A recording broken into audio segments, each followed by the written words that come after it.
I think we are live. I thought I was live for a couple minutes, and I was talking to myself. I wasn't live. Thank you all for being here. Appreciate you. We are amped up. Today is Friday. It is Summer Game Fest Day. For anybody who's been checking out the coverage for the showcase season, prediction shows, we had the State of Play co-stream the other day.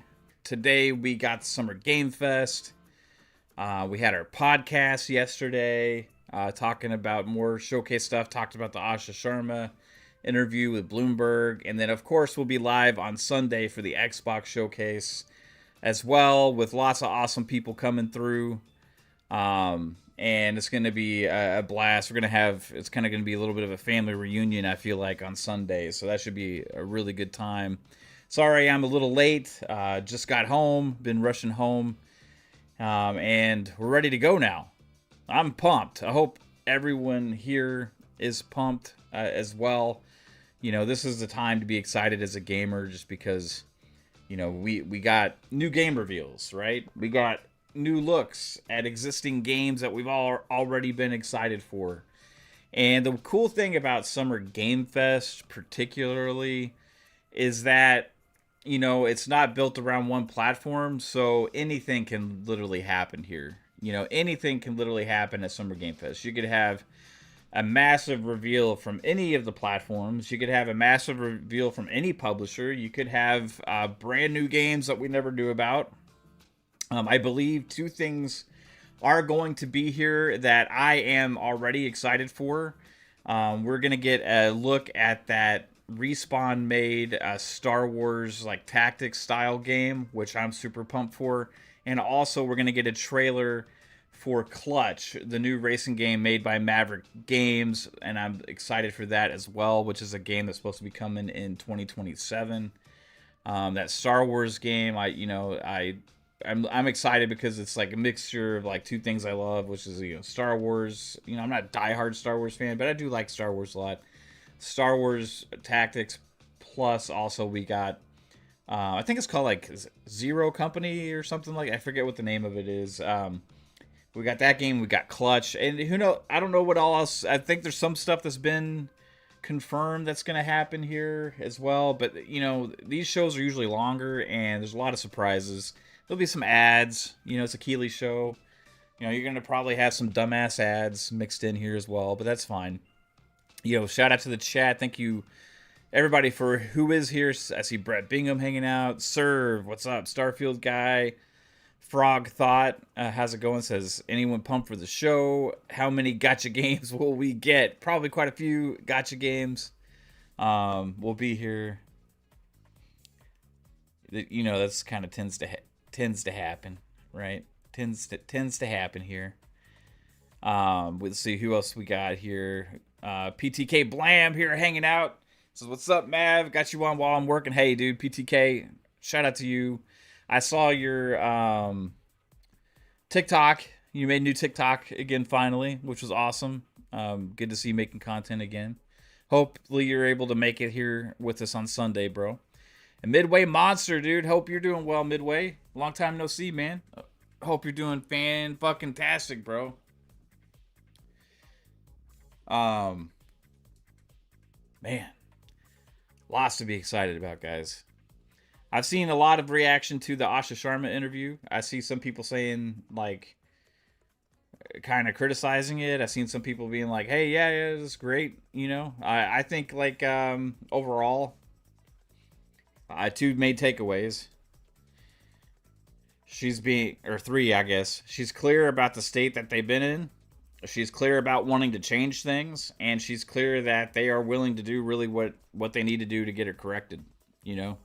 So that's the main takeaways I took from it. Also, though, if I was to add something else from that Asha interview, how, you know, the co-pilot thing, you know, she was like, that was the Xbox decision. She's been given latitude to do what's best for Xbox, which is absolutely awesome.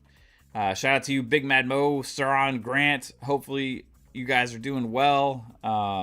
PTK Awesome says he will be here Sunday. Sweet, bro. Looking forward to it. Shapeshifter asks, will Pong be here on Sunday? Yes, Pong Soul will be here Sunday. Pong Soul will be joining us on Sunday. Super looking forward to it. Not only that, but if I don't know if you guys caught the podcast yesterday, we had a surprise as Psychonauts showed up out of the blue. And it's been forever, almost a year since he's been able to be on a show or anything because he's just super busy. Psycho's going to be there tomorrow too, man. So like what I'm saying, PTK is going to be there. Pong Soul's going to be there. Psycho's going to be there. Fuzzy won't because he's in LA. But we're gonna have. I'm hoping Jasper can make it. I don't know if he's gonna be able to make it or not. But it's gonna, and I'm hoping 3-Bit can make it. I don't know 100% on that either. And I'm hoping Steel can make it. But it's gonna be even like just knowing that we're gonna have PTK Blam. We're gonna have Pong Soul. We're gonna have Psycho. Man, it's like a fucking family reunion, bro. It's gonna be absolutely fucking awesome. Hey, Brett, if you want to hop in with us, you're more than welcome to, dude. We're just gonna have a good old watch party with the Fun Spec fam. It's gonna be awesome, dude. Mr. Waffles says, Pong, let's fucking go. Yeah, I'm excited to talk to Pong in person on Discord at least, not on person. But we've been DMing and stuff like that quite often. But actually being able to sit here and chat and relish in all these new game announcements will be pretty fucking awesome, man. Excuse me. Calorie says, Asha talking about innovating to lower the cost for Helix is super interesting. She specifically said business model, so I hope they decide to subsidize Helix. Yeah, that was something else. Was like talking about making things affordable and that they've got to invent things to make it affordable. That was very interesting stuff, and I think they're looking at how they're approaching Helix for sure to make sure that it's not something that is just some kind of unobtainable device, right?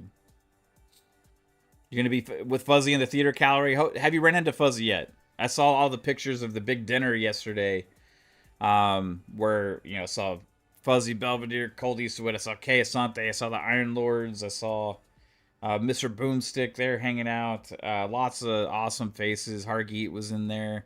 Man, I'm super jealous. I'm glad everybody gets to hang out and have fun and have a good time. Shout out to everybody who is there in LA to watch this Summer Game Fest live, who's going to be there at the Xbox Fan Fest as well for the showcase. And I'm super glad all you guys are getting to hang out and have a great time. And hopefully one day I can be there with you guys. But until then, we're going to be here doing our co-streams as always and having fun with our chat and our community. And I appreciate each and every one of y'all for being here for that. You're still in Phoenix heading over tonight, Calorie? Right on. Right on. Starfield guy says it's great to see Asha address a lot of the rumors and nonsense going around. Brilliant interview. Yeah, I think she did pretty good. The first time, I guess the host said that after I had a chance to watch the whole thing was that, she's been there for 100 days, and then she was asking questions like, what does the next 100 days look like? And then what does Xbox look like in 2030? And, Asha was like, it'd be the number one gaming entertainment company in the world, and I like the motivation there, right? I like the motivation there. So let's talk a little bit about the Summer Game Fest, guys. We got like I said, the Star Wars game Clutch, and let me know in the chat if there's other things that have been confirmed that it's going to be here as well. I can't think of a whole lot of things off the top of my head, but what is it you want to see at a Keighley show? This is usually the longest show of showcase season. It's not necessarily the best show usually, but there is some cool stuff. And I will say the last couple of years, Summer Game Fest did definitely elevate over what it was when it first was introduced. So there's lots of cool possibilities. Some people are hoping for GTA 6. Is it a possibility? Maybe. I highly doubt it. I super highly doubt it. I think they're going to do their own thing. They don't need to be anywhere. However, if they are, then that would be a big deal. If they show up, it's going to be a massive deal. It'll be a fucking huge deal. Yo, what's up, Mac? How's it going? Starfield guy says, I think we'll see CDPR stuff. Hey, maybe so. That would be really cool. But like, what would it be? Would it be Witcher 4? Would we see a new game announcement? Would you see the sequel to Cyberpunk 2077? Capcom, Mr. Waffle says Capcom just put Resident Evil Code Veronica on sale just now. Very convenient timing. Yes, a lot of people are thinking there's going to be some Resident Evil Code Veronica thing here as well. That's a possibility. You want to see Darksiders 4 and Judas? Hey, that's some good call outs. What if we saw Mass Effect 4 here? I've been calling for that to be at the Xbox show, but what if it shows up here? I think it's time, guys. I think it's time they showed us some Mass Effect. You could also have some other random new game announcements that we just haven't even been considering. You know, who thought we were going to see a new Stuntman at the PlayStation show? I mean, that was fucking awesome, right? That was awesome to see a brand new Stuntman game, Stuntman Hollywood at the PlayStation show. Never would have thought.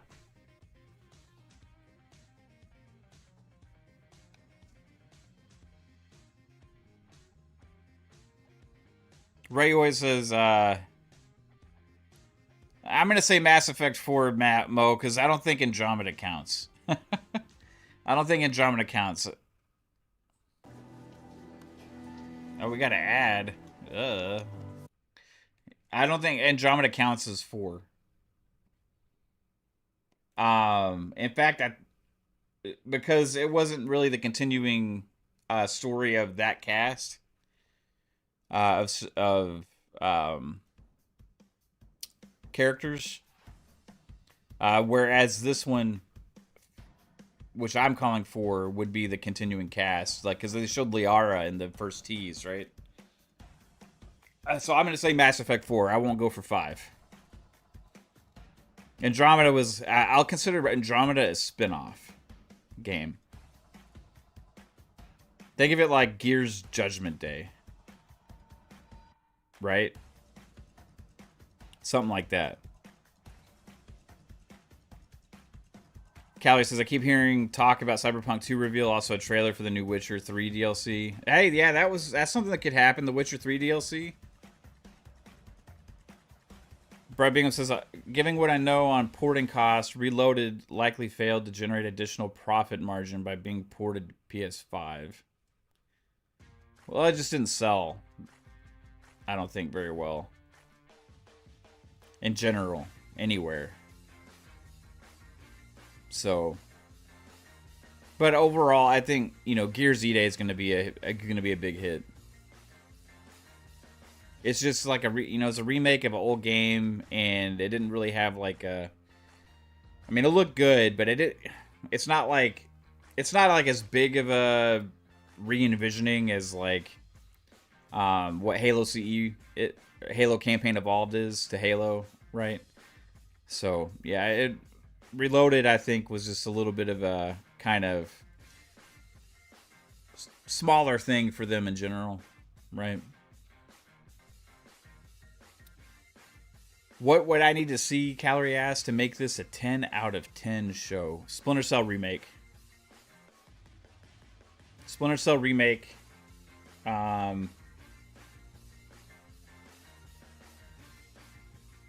Mass Effect 4.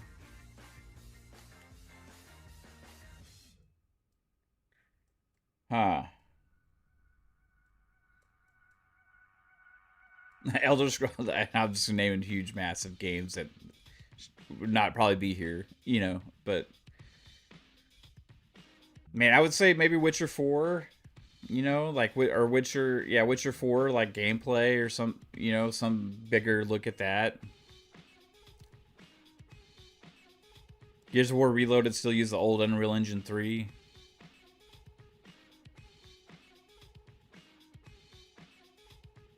Brett says, yeah, I agree, but I think the metrics show E-Day not being profitable launching on PS5 either.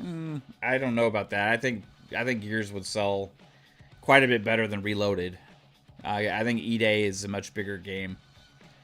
And would sell, even if they sold like 1 million, 2 million, it'd probably be worth the cost of a port, right? Like, I think that Reloaded only sold like a couple 100,000 or something like that for the port. I don't think the porting cost is going to be that drastic that EA couldn't make up. But do they decide to do it? I don't think it's going to be. I think their decision, which I do think it is possible, Gears EA doesn't go to PlayStation. I think it's very possible because it hasn't been announced for PlayStation yet. But I think their decision would be like, what is the profit gain? You know, what is the return on investment gain versus the benefit to Xbox by keeping it platform exclusive, right? I think they're going to be weighing that, and I think in this case, maybe the platform exclusivity on Gears EA would outweigh the benefit of the extra profit for going to PlayStation. That's going to be what they're going to be looking at. They're going to be looking at, okay, do we need it to go to PlayStation? If it does, how much do we sell there? And yeah, we may be making more sales there, but is it going to be worth the potential of making our brand stronger on the platform side just for Xbox? I think Gears EA is the perfect example of the kind of game that they may look at their decisions lately and be like, this is one that we should keep on Xbox, but we'll see. Il Rey Tito. Well, on Reloaded, probably for sure, bro. But I think EA would be a different story. EA would be a different story.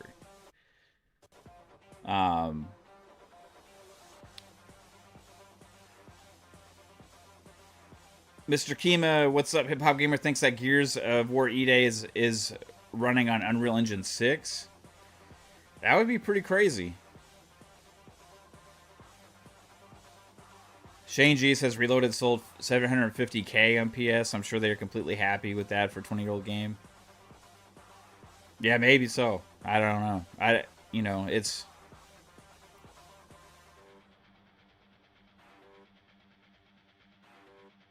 Yeah, it's like we don't know the budgets for things, you know?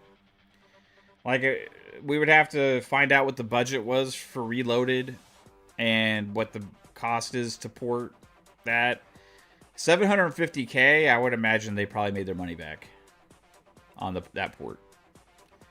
If it's 750K, it's probably maybe closer to break even or something. I don't know.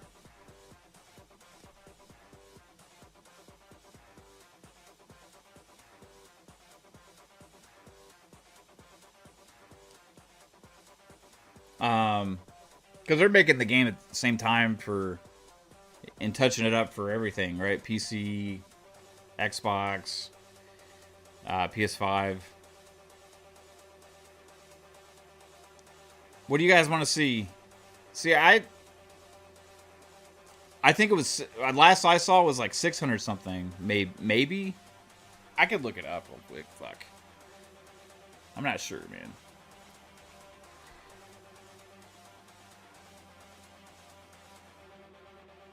I mean, it didn't sell like bonkers. It's not like a 5 million seller or anything like that, you know. It's just kind of a smaller thing for them. Like EA is much bigger, you know. EA is like a way bigger deal than Reloaded.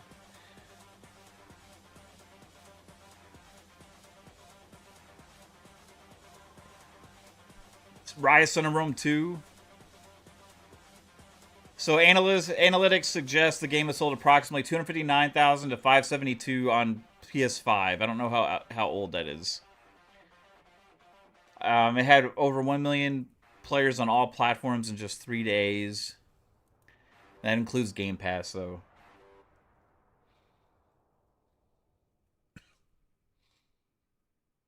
Okay, this was a report. 684,000 copies on PS5. This was back in... Yeah, this was back when the analytics company did the sales numbers across all those ported games. 684,000 was the last number I saw. Could it have hit 750 at this point? For sure it could have.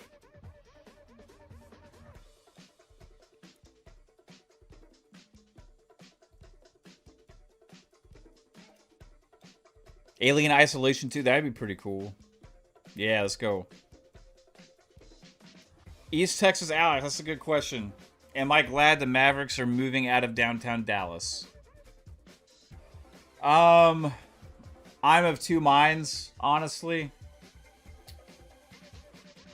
I really like. I've always really liked American Airlines Center and where the location of it. I like the whole Victory Plaza, the whole environment that they built there. I think the arena is fine. I think the arena has been fine for a long time. I think it's a good arena. However, that being said, I'm always excited for new shit. You know, it would have been nice to stay downtown, or maybe they could have like done something else in downtown Dallas somewhere. You know, but it's not that far from there to go where they're going to the like Valley View area over there. It's still technically in Dallas, and I'm excited for new shit. They're gonna build a whole new thing, and I do like the fact that it's gonna be geared towards the Mavericks only. And with this, also the Stars are also moving, so we're actually gonna get two new arenas now in Dallas or Dallas area. The Stars are gonna be moving to Plano, and we're getting a whole new thing there in the Willow Bend area. And the Mavericks are moving to the Valley View part with that whole revitalization. So it's going to be cool to see those huge entertainment districts built up. But I don't want to see like Victory Plaza become like some kind of shit thing. I want to see that space used for something awesome. I want to see kind of a revitalization of it with something else. I thought the Wings were actually moving into American Airlines Center in 2027. So they'll have, if that's the case, then they'll have that. But also maybe you could have more concerts, more events and stuff. So yeah, I'm kind of like two minds about it, man. I'm excited about the new stuff, but also it is like going to be weird not having that energy right there. You know, traffic wise, it's a plus. Traffic and getting there wise, for me, it's a plus. That's for sure.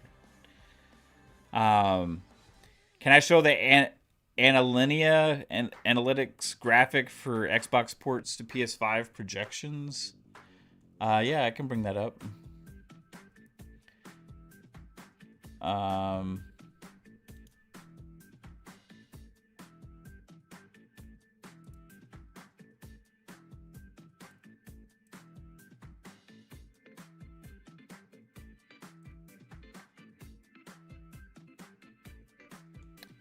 Give me 1 second.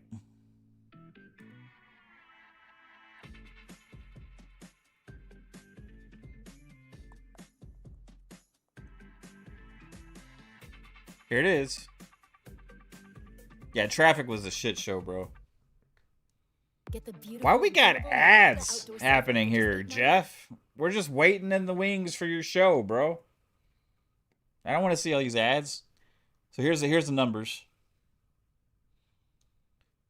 You Sea of Thieves, Oblivion, Grounded, Gears of War Reloaded, Doom, The Dark Ages. Well, what I was mostly shocked by those was a Ninja Gaiden 4 and Doom. Like, Ninja Gaiden 4 and Doom, like, I thought more people would be excited for those, you know? And I mean, they're both rated really well. They both, you know, were very highly praised. The fan base of both games love it. The last Doom did really good. Oh, I was really surprised. Yeah, indie like doesn't surprise me as much just because it's like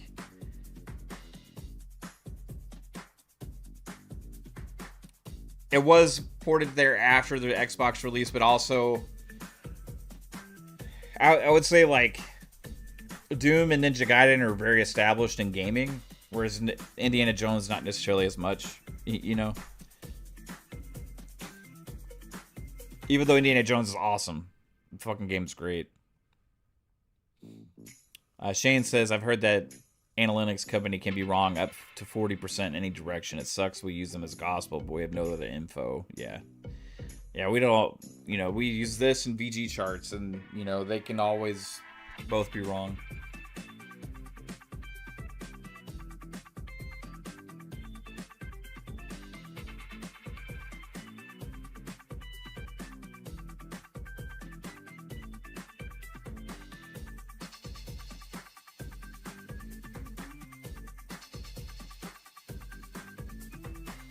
What do you guys want to see here?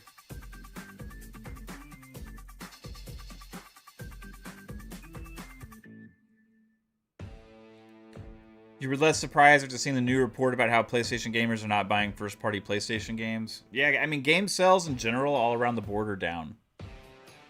Every platform. I keep saying this, but like I suggest reading that Matthew Ball PDF slideshow that he has out there. And he's a new CSO for Xbox. So if you check out that Matthew Ball thing, it has like a big breakdown on what's going on in the games industry. It's a lot of people just blame subscription services, but it has as much to do with like just where people are spending their time and where they're choosing to spend their money. It's like they're gravitating away from games a little bit. They're either playing the black hole games, or even some of those have lost players, but they're gravitating towards like short form content, things like that. Like sports betting is one.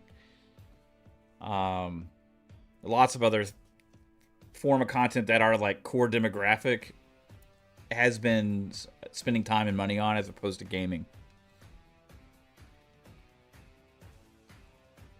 And it's kind of like been shrinking the amount of players in general. This is even happening in mobile.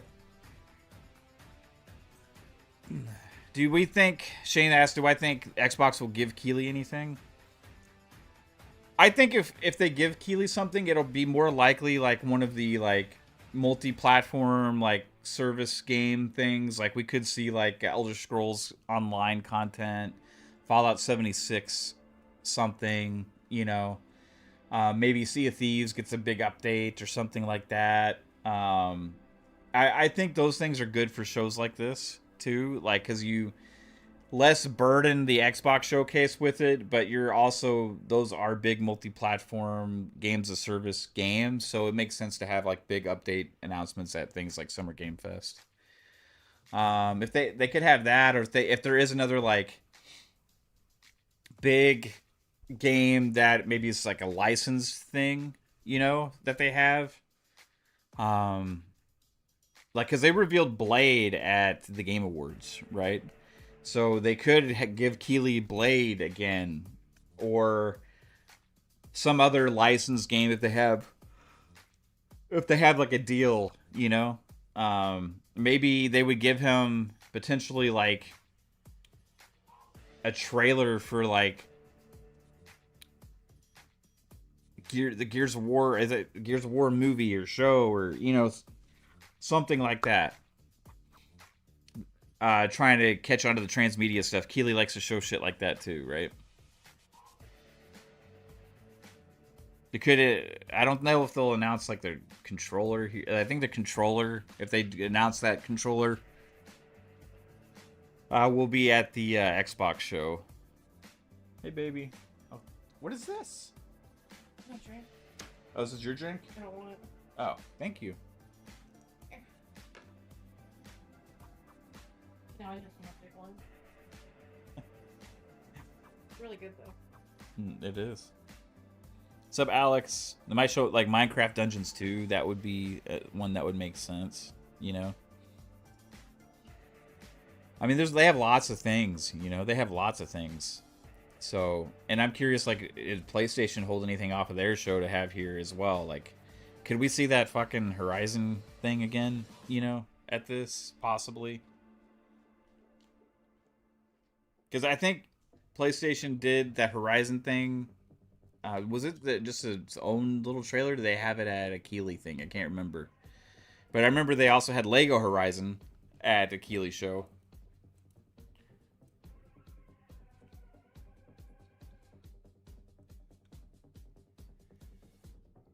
What time is it? What do we got? Where are we at here? 20 minutes till showtime, guys.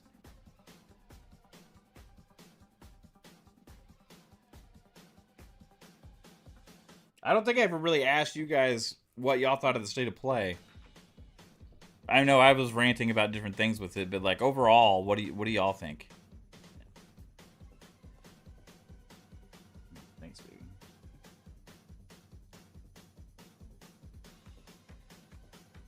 We need a ticker.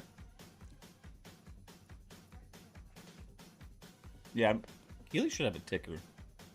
I shouldn't have to make a ticker for Keighley.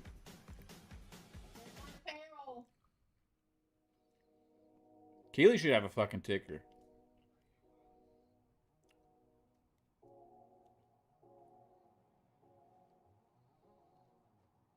Doom the Dark Ages DLC, Crispy? Yeah, you could have like content like that. Maybe Ninja Gaiden 4 content.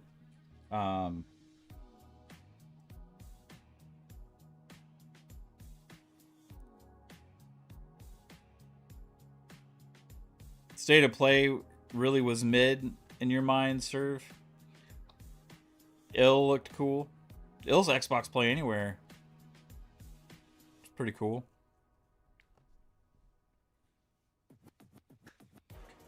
Like, I halfway jokingly gave it a 2 at after the show because like that fucking God of War thing just was like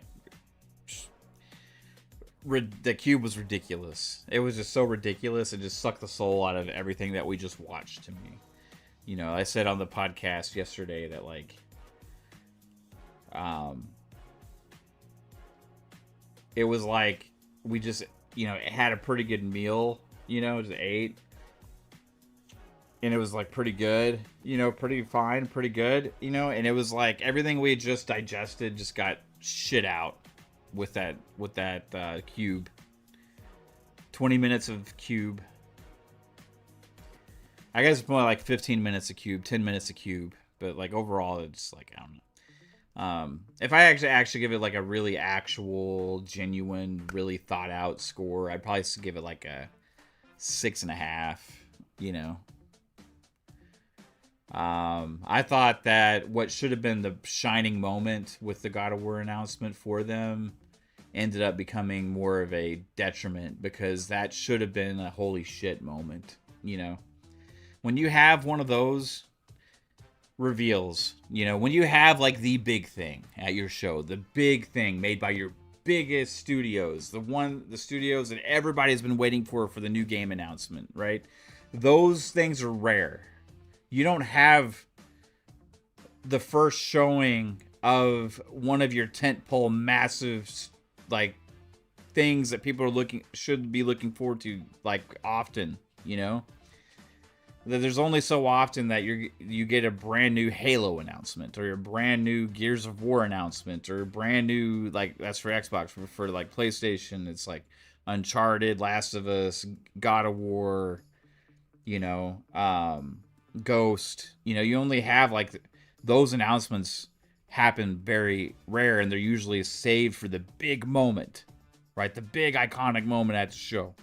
So when that falls flat, I think it's very damning. I think it's very bad. You need those to be the excitement and energy around your brand. And I think that kind of killed things for them. Other than that, I think there were some cool third parties shown. I thought Tomb Raider looked really good. I thought Stuntman was a cool announcement. I thought Ace Combat was cool to see that again. There was some cool stuff that was there. I thought Wolverine showed pretty well. I got more excited for that. So overall, they had some good stuff there. But that disaster, whether the game's going to be good or not, I don't know, But just the showing of that, I think, for what they needed it to be, what they wanted it to be, just fell completely the opposite way. You don't want people to be split as much as they are on your biggest announcement at a show. Like, you want everybody to be like, holy shit, you know.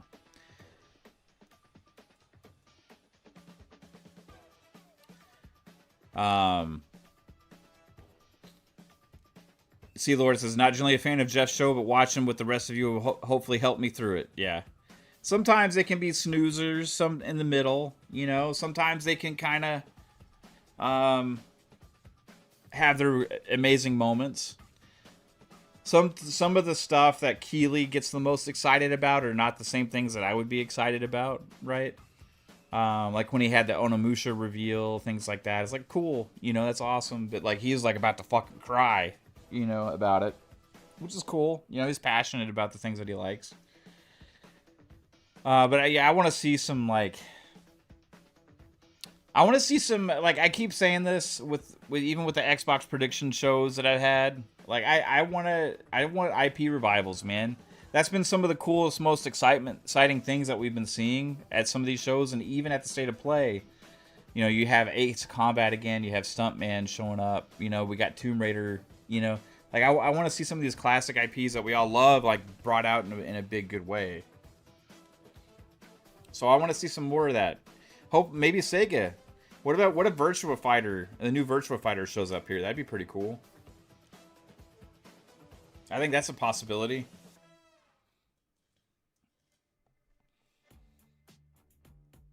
What if Ubisoft debuts like the new Assassin's Creed? I know that they got Black Flag still coming around the corner, but what about was it Hexen or Hex? Was the next big one?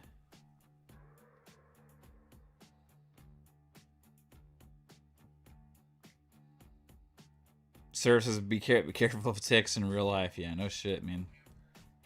Anytime I'd go to my grandparents' farm when I was like a kid, you know, like I'd have to get checked for ticks after, you know. It's a thing. Killer Instinct comes back. Man, that would be cool. But I want to see that at the Xbox show. Yeah.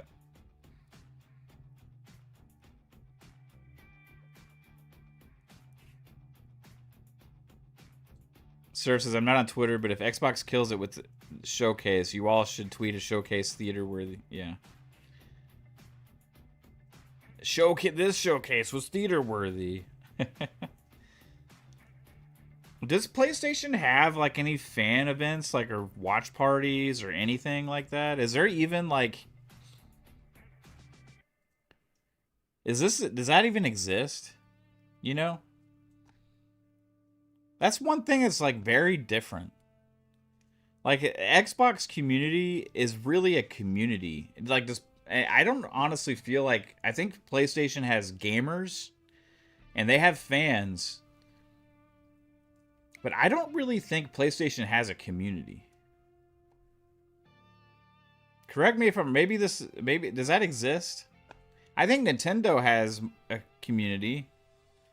Like, I know there's a lot of Nintendo guys I've seen interact with each other and talk with each other and stuff, and like, it's kind of like their own outside world. They don't really interact with a lot of the stuff that we do on Twitter and all that kind of stuff, you know, but I see it. You know, it seems like the PlayStation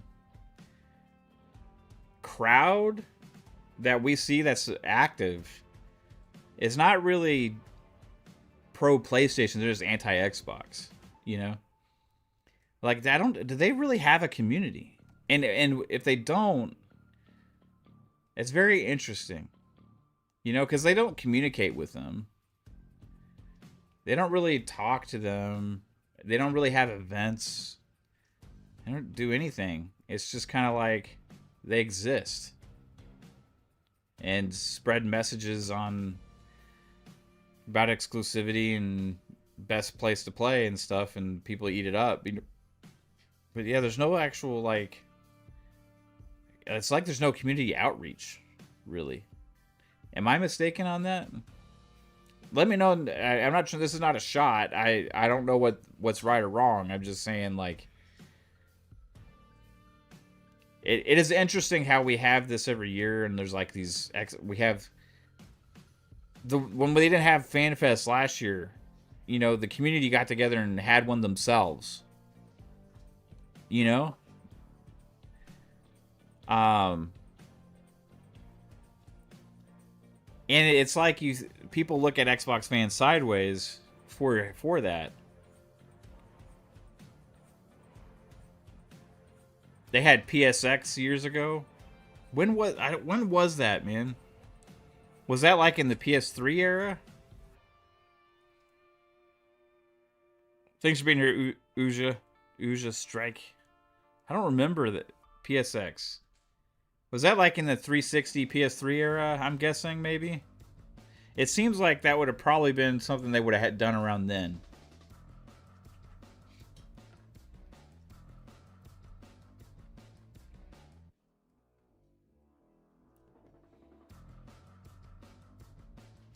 Like, I don't think Nintendo really has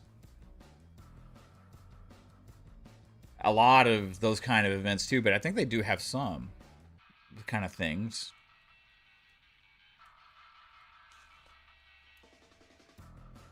Um, any cool Nintendo stuff we could see here? I mean, we get another look at Star Fox, maybe.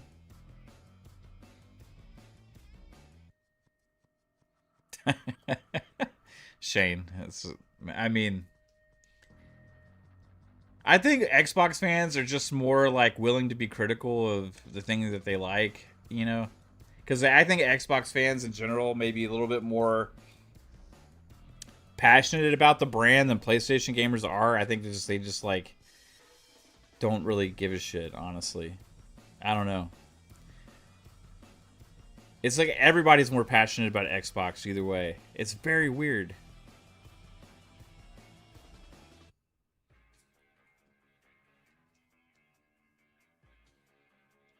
PS4 they revealed Last of Us 2 and Uncharted Lost Legacy. What, at a PSX event?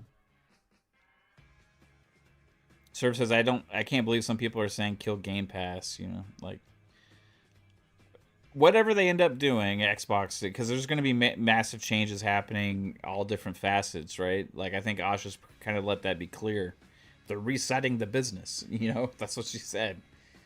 I don't want to put out there an advocate of what they should do as far as taking stuff away from us in any way. What they end up doing, they'll have to tell me why it's good, But I'm not going to say they should take games off of Game Pass, For me, that I want Game Pass, right? And also it kind of flies in the face of them trying to be affordable if they, with a lot of that, because the cost of living, the cost of consumer electronics, all that stuff is just going up and up and up. So, having more affordable options can be good for all of us. So I don't ever want to promote that, but we'll see what they end up doing.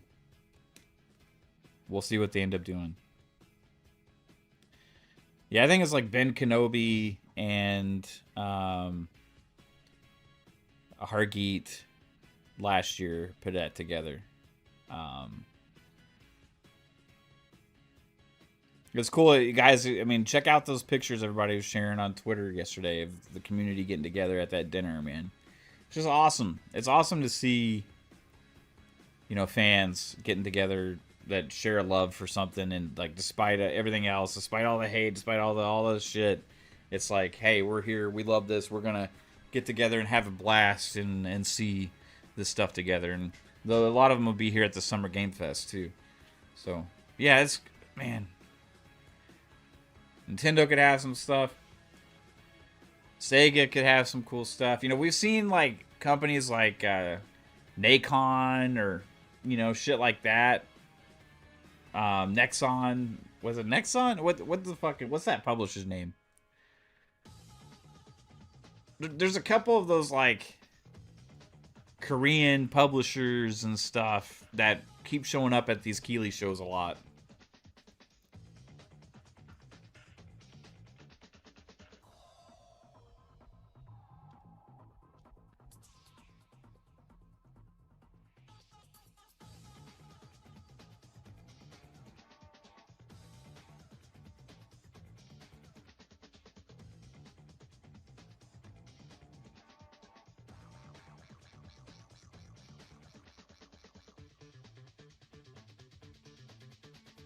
Yeah, there was actually some analytic reports about people doing that same breakdowns, Brett,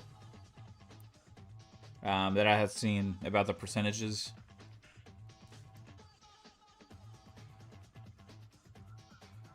Yeah, I think your numbers are pretty close to what theirs were. Nexon. Yeah, Nexon. There's a couple of these like publishers that have kind of like really sprung on the last like 6-7 years that have started showing up a lot at the Keeley shows. Also at Xbox things too, but we'll also probably more than likely to see something from the Hoyoverse, some Hoyoverse thing here as well. That seems to happen at every Keeley show.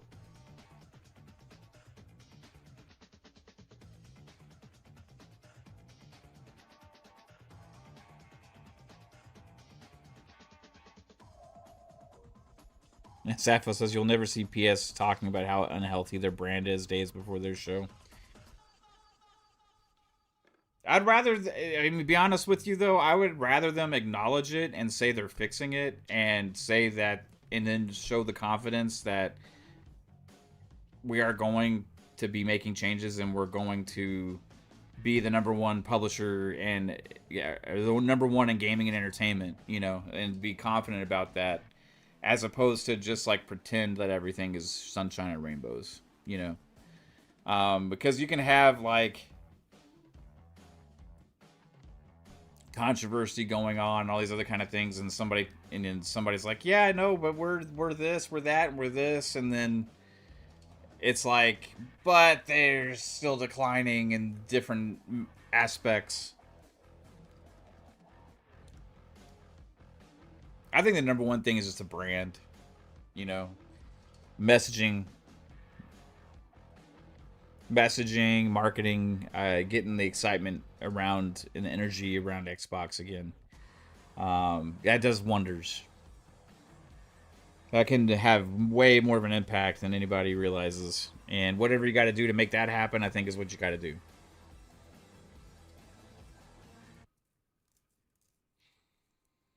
Because I think platform, before anything else, platform strength and brand, I mean, is utmost importance.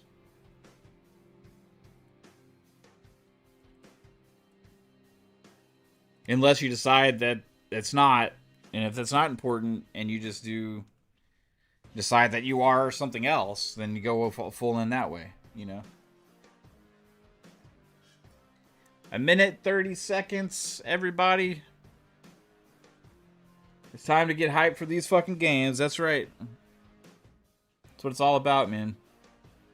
It's all fucking about. I'm gonna make myself smaller and make it bigger. Just for you guys. There I go. I'm shrinking. I'm gonna hide that. Put this up here. I'll hide here in this corner for you guys. I'm little now.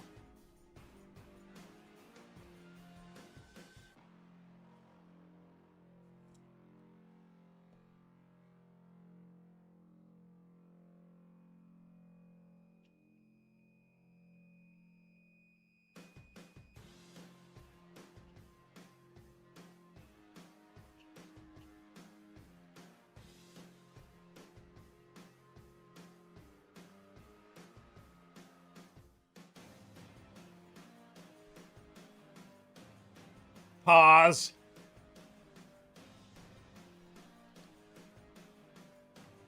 Let's go.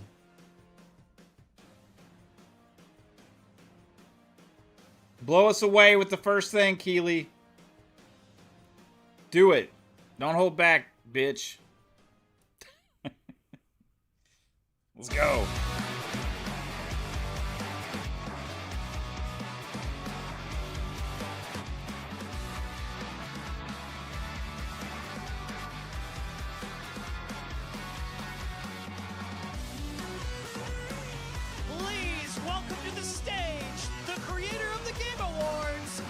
Jeff Keighley.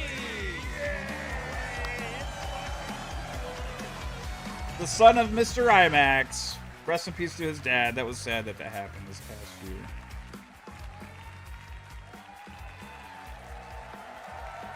Excited for the Odyssey, by the way.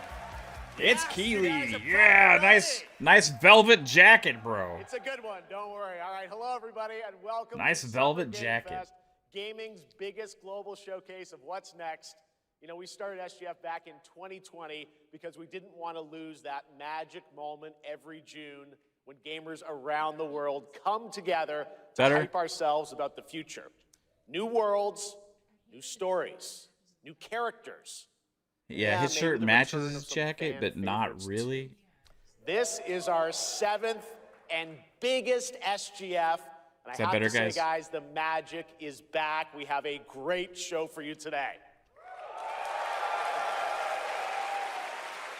Now, over the next 2 hours, we, alongside some of the world's most talented game developers, are going to show you why gaming's best days are right ahead of us. What I love about SGF is that we put platforms and rivalries aside. It doesn't matter where you play, everyone is welcome here today. And right now, everyone has a lot of games to play. As you can see behind me, in just the first 5 months of 2026, Steam saw a record-setting 9,265 new game releases, and that's up from 7,800 last year.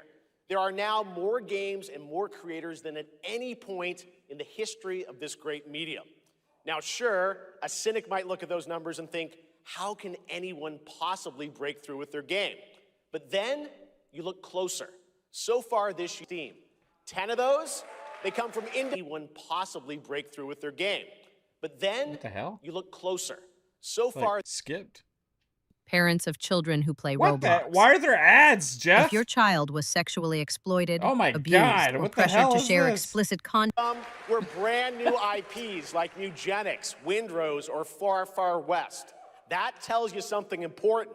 Players, you guys are hungry for new experiences. You want originality, games at different price points. And when developers take bold, creative swings, turns out you guys show up for them. Really great, so congratulations to all those games. Now, you know, some games, they become global blockbusters, but others actually find smaller, passionate communities that love them deeply. And today, both of those kinds of success matter. The truth is, not every game has to be for everyone. That's what makes this medium so exciting right now and makes SGF so rewarding. Because this show helps drive discovery. I hope you find your next favorite game today. So get ready to get wish listing. Should we get on with the show? Okay. It's gonna be a fun ride. So let's get started with our preview of what's ahead with our first announcement. He had to be before the first announcement. Hey, no problem, RSJ. Just thank y'all for being here.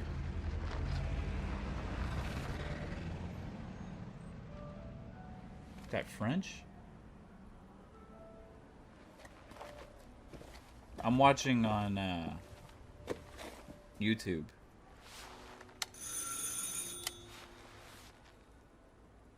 I could switch to the Twitch stream. Shout out to Brett Bingham.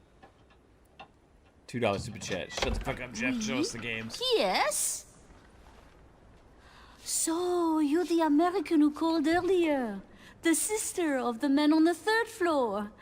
Ah, welcome to Paris. It's so nice to meet you. Brr, it's freezing. Come in. Come in. We don't want you to catch a cold. I hate to say it, but your brother is, well, quite odd. In we go.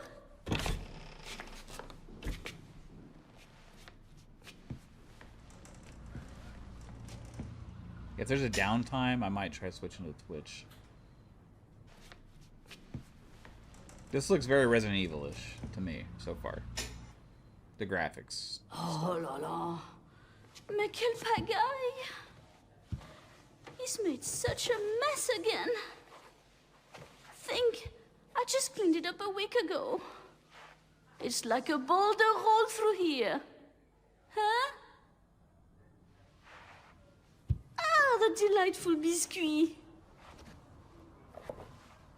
I'm sure he won't notice if we help ourselves. Oh, I'm so sorry. It must be the maintenance. Bring some nice coffee.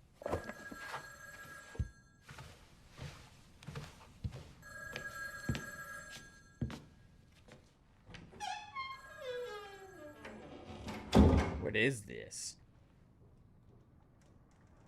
I mean, this feels very horror-esque.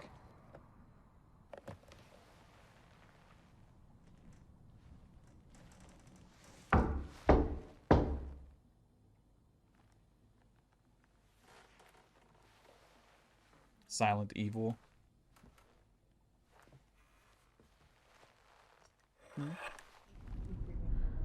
Do I? Cool. I don't know if it takes an effect on... Yeah.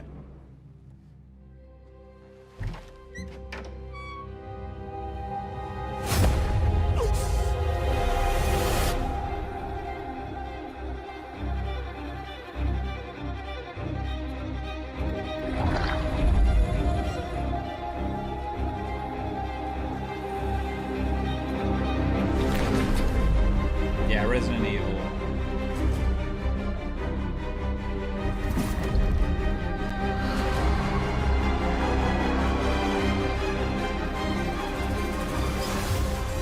Don't move. This is gonna be the Code Veronica. Yeah.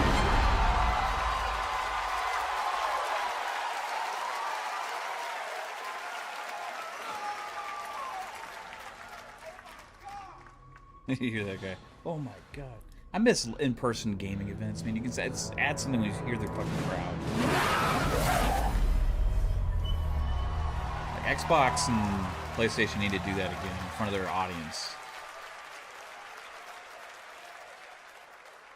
Capcom on a roll. What a way to kick off the show. Resident Evil Veronica revisits a classic title from the Resident Evil universe, reimagining the experience for today's players. Thank you to Takeuchi-san and Capcom for that incredible Resident news. Evil remakes are so good. Now, you know? Some surprise breaking news from one of the top independent game studios in the world.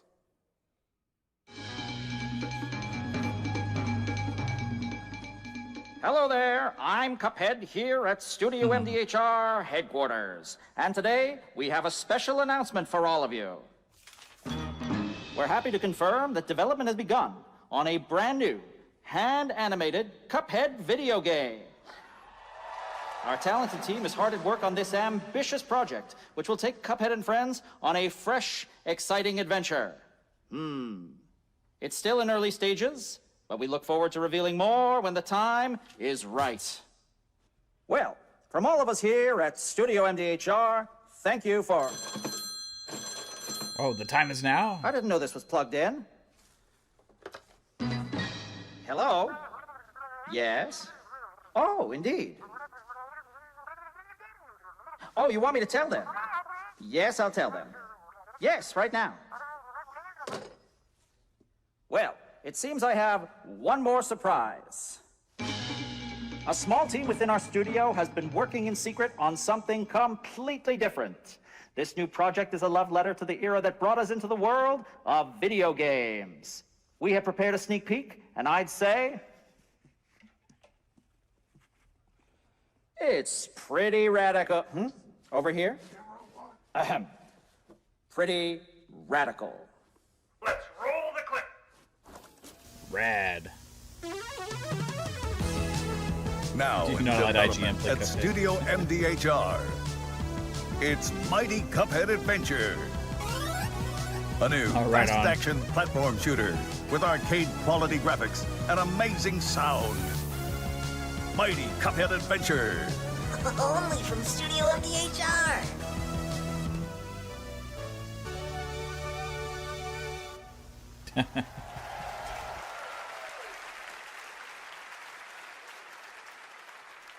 You know I love my puppets. That was great. And there you have it. 2 brand new games from Studio MDHR up in Canada with Mighty Cuphead Adventure. What's up, Tony? A true 8-bit action platformer coming to consoles and PC And then a brand new hand-animated Cuphead game has been confirmed too. Great news. All right.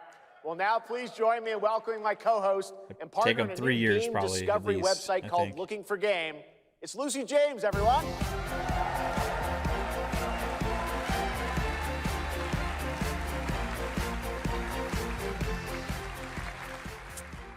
Thanks, Jeff. I am thrilled to be back here at Summer Game Fest, and I'm excited to share in so many incredible announcements. Now, this next one is very special for me. It's a game we've all been waiting to see for a long time.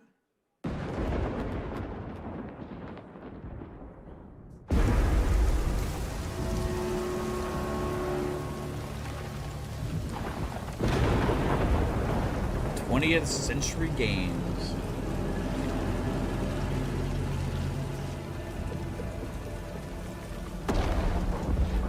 Sega.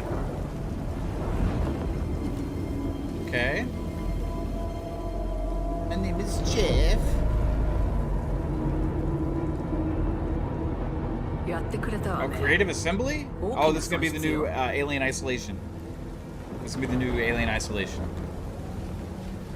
Alien Isolation 100%. こんな失態を見逃す会社ではないの。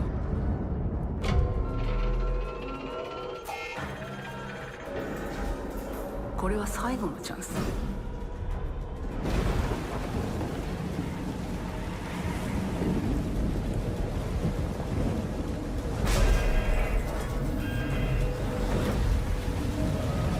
Do you understand? You understand? Yes. I understand.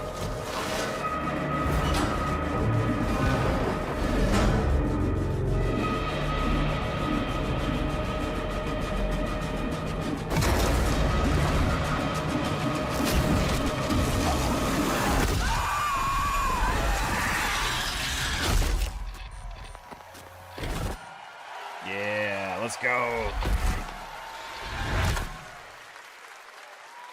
We're cooking. We're cooking it. Hi, I'm Al Hope, Creative Director of Alien Isolation 2. And I'm Anna Sopikova, Art Director of Alien Isolation 2. Let's keep this momentum the whole show. On behalf of the whole survival team at Creative Assembly, we're very excited to share our return to the survival horror genre.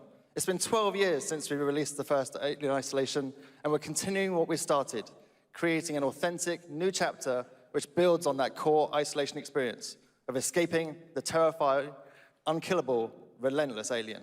And this time, we're unleashing the alien on an unsuspecting colony world.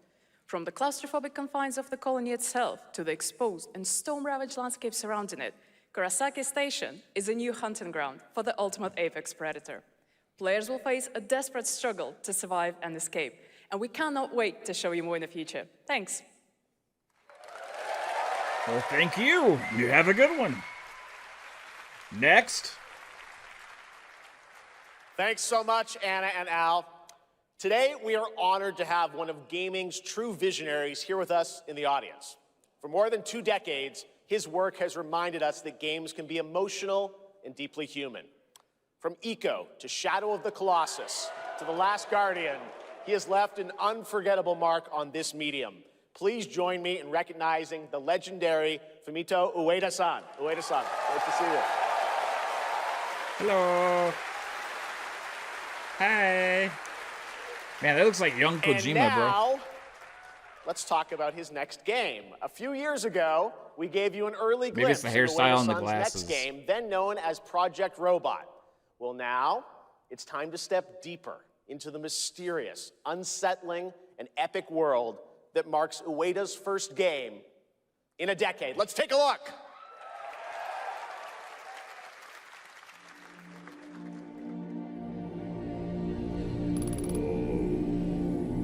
Ooh, Epic Games Publishing. Okay.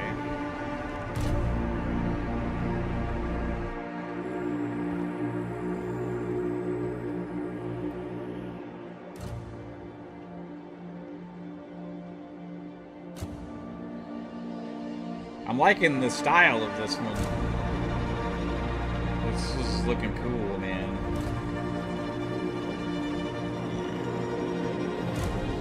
Very Dune vibes.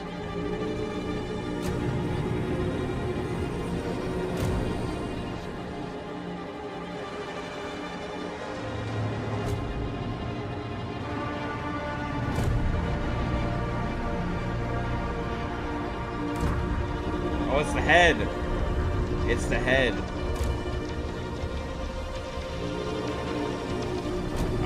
Yeah, I'm liking the, like, throat music. What to call it.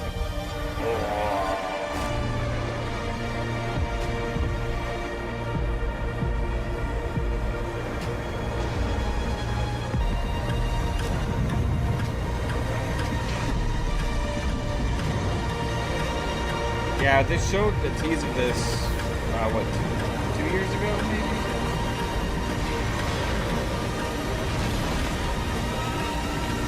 Oh, rock'em sock'em. Rock'em sock'em, baby. Gen Atlas. Cool. Hey, this is coming everywhere, guys. Coming everywhere. Does that look incredible? Yeah, it does, Jeff. Right. I cannot wait for Gen Atlas. Thank you, Ueda-san. All right, well, next we travel to the east, to China, circa 848 AD. Blood Message is a cinematic single-player action-adventure game from NetEase. You are a messenger who embarks on a perilous eastward odyssey with your son, fighting against impossible odds.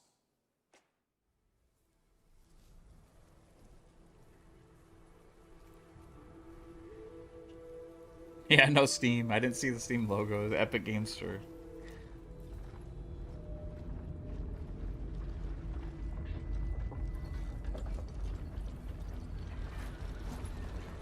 How's it going, John? The raid. Thank you all for watching. If you do like the content, hit the like button, share, notification bell, sub, all that cool stuff. 河西始于吐蕃5十余载，一齐分起，却从未有人坚守如我等之久。今日天枪大捷，以寡破众，陪对着当即首功。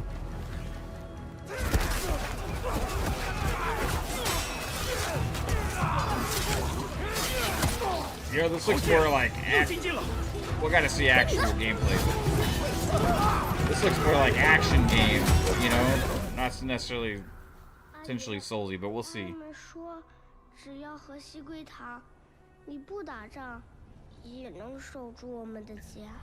18 minutes ago, Asmondi.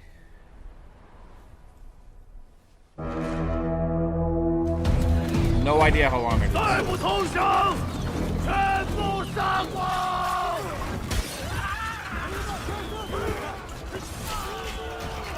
Dynasty Warriors? Oh, is this Dynasty Warriors?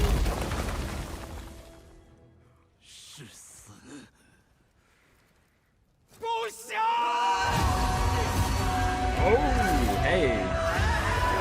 Yeah. This does look good. This is gameplay.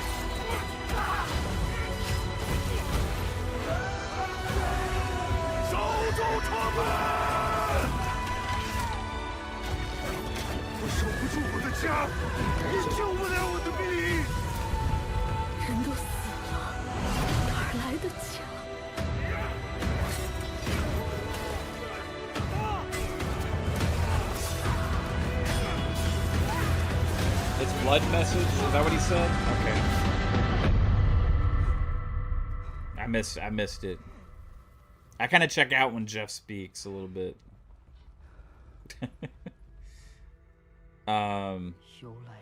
This land ever locked in strife.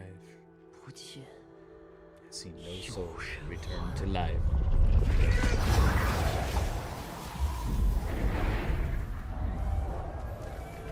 真到了那天，我的安宁，还有像安宁一样的孩子们，就再也不用怕没有家了。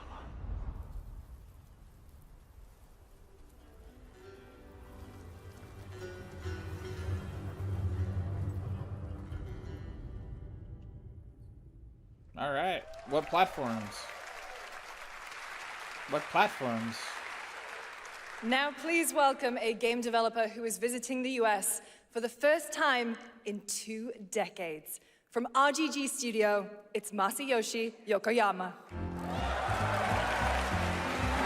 All right, Stranger in Heaven. And the showing they had for this looks so good. こんにちは、横山です。本日はストレンジャーズ・ヘブンについて新しい発表がございます。まずはこちらの映像をご覧ください。Hello everyone, this is Yokoyama. Today, we have an exciting new update about Stranger Than Heaven. First, please take a look at this.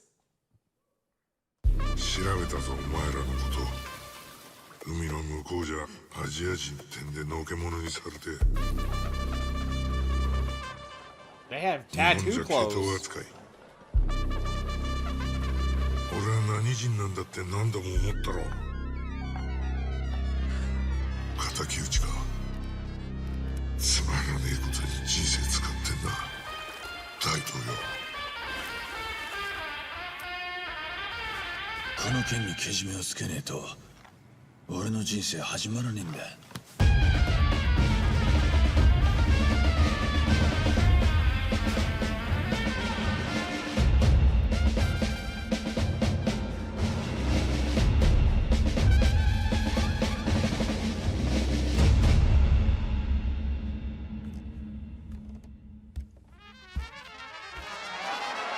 Tupac? What? They got Tupac in there? How did they make that happen? Is that where he's been? Well, Yokoyama, we got Snoop Dogg to talk about. and Tupac. First of all, fucking we have crazy, a release bro. date. 本作の発売日は2027年1月15日となります。そして先ほどのトレーラーには新しいキャストも情報が含まれていましたが、その件に関してはこの方に語ってもらいましょう。Stranger Than Heaven will be released on January 15th, 2027. As you may know have how noticed many in the trailer, copies of this we game revealed they just some fucking interesting new sold? cast members. To tell you more about that, I'd like to bring out a special guest. Please welcome Snoop Dogg.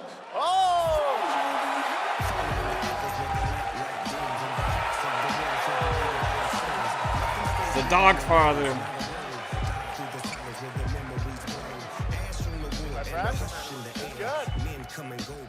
Snoops, everyone's talking about this game. It's so good to have you here, man. That's crazy. So you teaming up with Yokoyama. Tell us, how does this happen? Why did you want to work with RGG? I mean, I'm a big fan of Sega. I've been playing that game since it first came out, and you know, to be associated with such a great game and such a great person like this and the team that they put together, it's an amazing, you know, feat for me. So I'm happy to be a part of it. Now we got to talk about what just announced in this trailer. How's Tupac being a part of this? You know, the Tupac estate and my son and myself, we work very closely together. So it just made sense to put him in this game because his likeness and his spirit still lives on. And I just feel like it was so connected to what we're doing. So what y'all think? Game looks insane. I'm sure you got more surprises in there too. I know the song sounds great. Well, we're looking forward to hearing more on Stranger Than Heaven. I also want to ask you though about something a couple years ago at TGA, you and Cordell talked about Death Row Games is something that you guys want to do. Any updates on what's happening there, DRG? Yes, sir. Death Row Games, you know, we're building a hip-hop gaming universe, bringing an authentic culture to life, you know what I'm saying? And we just got a lot of plans that we're planning on actually bringing to life in the next, you know, couple of months. Okay, well, we'll hopefully hear more on that soon. Yes, sir. Thank you very much, Snoop Dogg. Thank you for joining us. Thank you. Yokoyama-san, Jamil, appreciate it. Thanks, guys. Fantastic. That's pretty cool, man. More crazy stuff to come. All right, next we're excited to announce the stunning debut title from a new studio in Sweden. Hex is an open-world action-adventure game from key creators behind The Division and Little Nightmares. You brave the wild north as researchers stranded in a mind-bending, player-shaped procedural world. This is a very cool game. Take a look.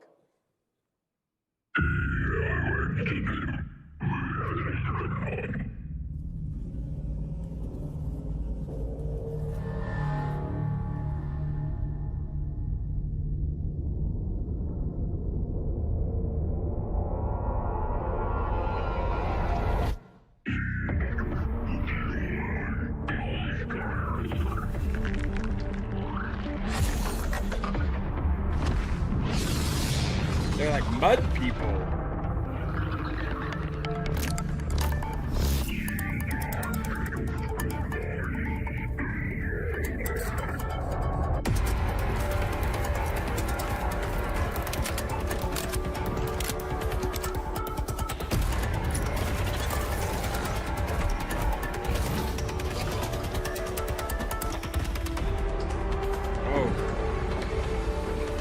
And some really cool, like, art, like, decisions in some of these games, man.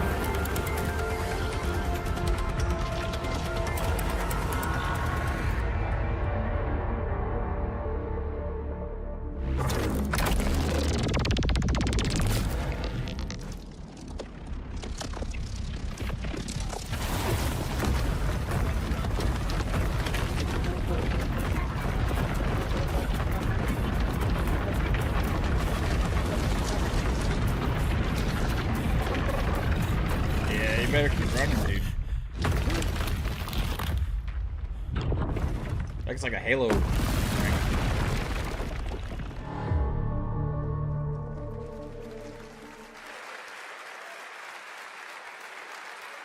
I can't wait to see more from Hex. It looks absolutely stunning. We have much more SGF to come, but first on June 14th, Dead by Daylight is celebrating its 10th anniversary.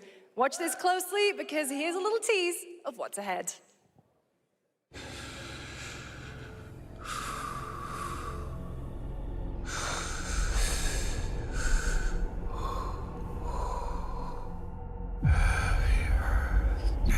Whoa. This is creepy, bro. Happy birthday, happy birthday, happy birthday, happy birthday, happy birthday to you. Are you 1? Are you 2? Are you 3? Are you 4? Are you 5? Are you 6? Are you 7? Are you 8? Are you 9? Are you 10?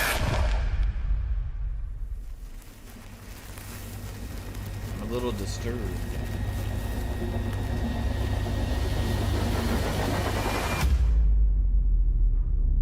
How old are you now?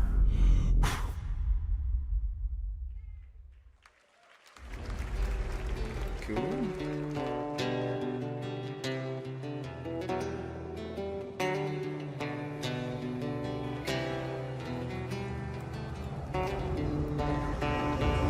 Is this Gothic? No, Mortal Shell 2. Kill him with rock!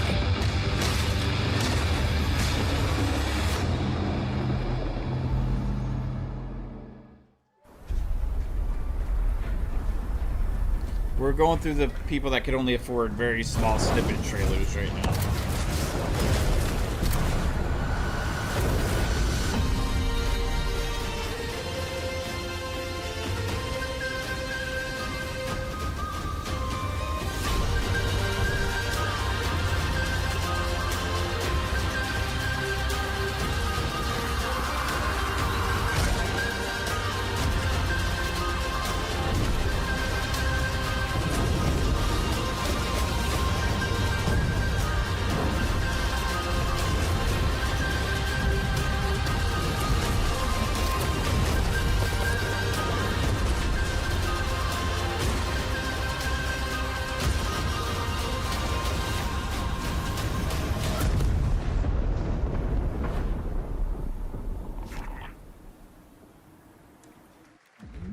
Okay.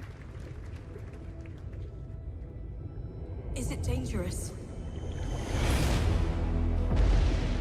Edward. Oh. Private Assassin's Creed. Is it dangerous? Assassin's Creed Black Flag. Wouldn't pay so nice if it weren't.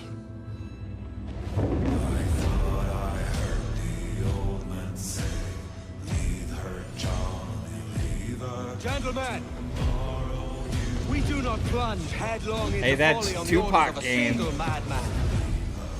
I think that Act one's according Game to our Pass own day and date, collective right? madness. So I'll put it to the Stranger vote. Than Heaven? All those in favor of storming this cove and taking this ship, stomp and shout aye!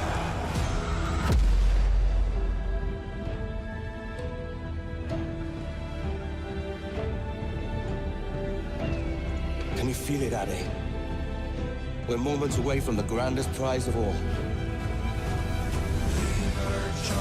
After you, Captain. Path ahead is dangerous. Yeah, it's stranger than heaven with Tupac and Day and Date Game Pass, guys. That was weird. Why did it just skip like that? Welcome back to SGF. That was Assassin's Creed Black Flag Resynced, which is arriving July 9th. Now it's time for the announcement of a game that reunites one of the best action game developers in the world with a legendary franchise.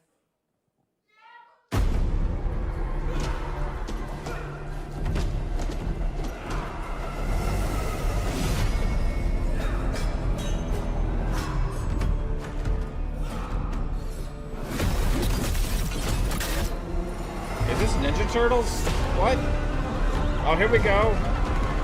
What? What's going on? Okay. Alright, is this the rise of, what the fuck is it? Ninja Turtles Ronin?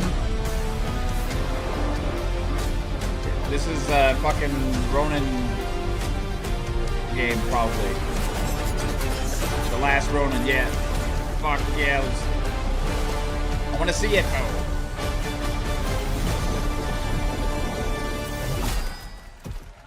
Come on, let me see the actual game. You guys having fun yet? We are just getting started, believe it or not. All right, well, that's another TMNT game from Platinum Games, and I cannot wait to learn more about Last Ronin. Now, please welcome two-time TGA loser for Expedition 33 and Final Fantasy 16. It's Ben Starr, who voices the Visitor in Fortnite.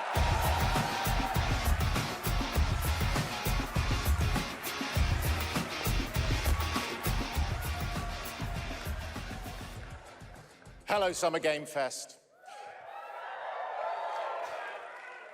For the past little while, I have had the incredible opportunity to step into the world of Fortnite as the Visitor.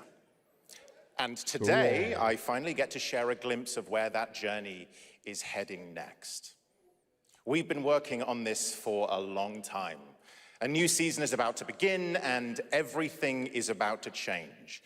Let me show you what's coming in Fortnite's next season, Runners, launching later tonight.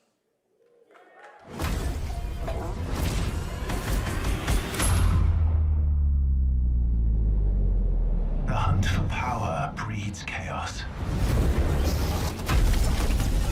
And that chaos is spreading with these sprites.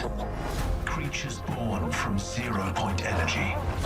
It's pretty fun to see that. Faster, more dangerous. No one can resist that kind of power. So we must secure them.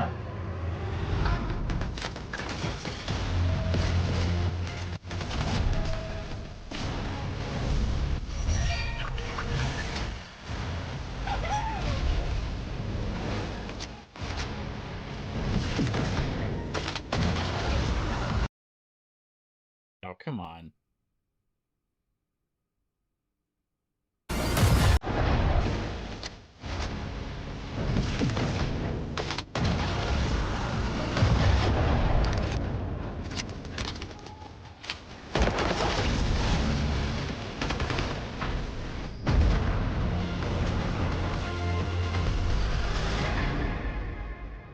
What did he say again? I missed what he said. Like...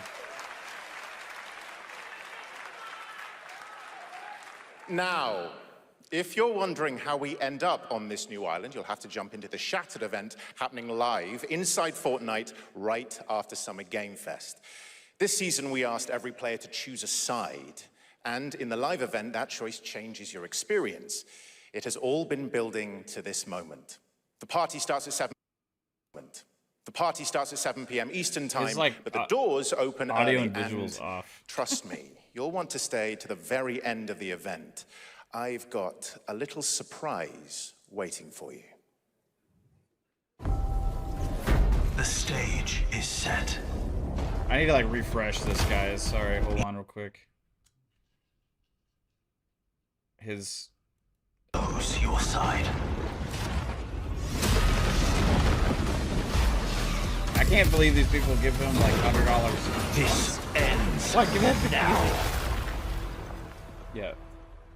Hopefully it's fixed.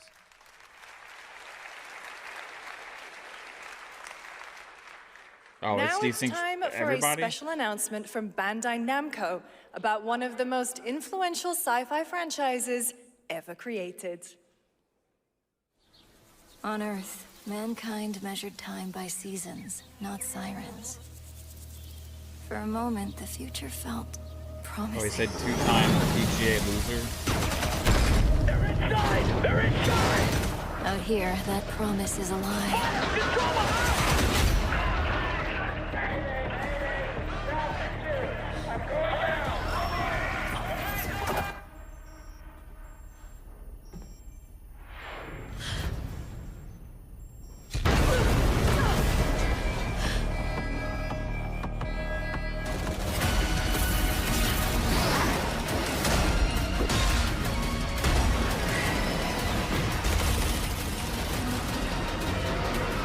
Every breath taken is inside an armored shell.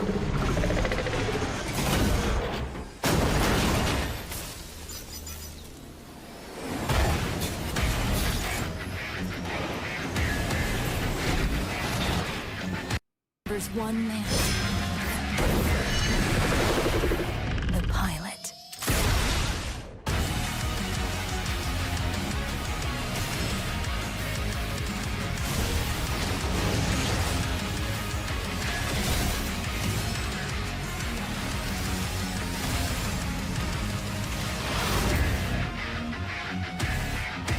Gundam Rogue Orbit. There you go, Steel Reigns for you, bro.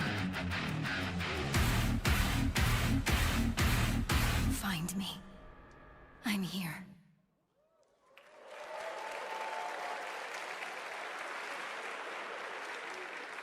Thousands of games launch every year, so finding your next favorite can be tough.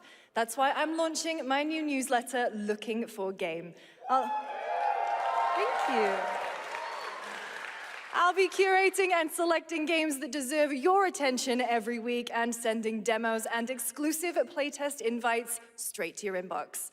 Head over to lookingfor.game to sign up with player.gg. Speaking of fun, unexpected games, this next title comes from a solo developer, Adrian Mulero from Spain. It is a co-op physics game about 2 geese and 1 very fragile egg. Okay, Hunky, ready to be a parent? Sure, don't worry. This is a piece of cake. Be careful with our little baby. Don't drop it, don't drop it. Careful, careful, to left, your other left. Drop it, don't drop it. Careful, careful, to left, your other left. Okay, new plan. This is a good one. Are you listening to me?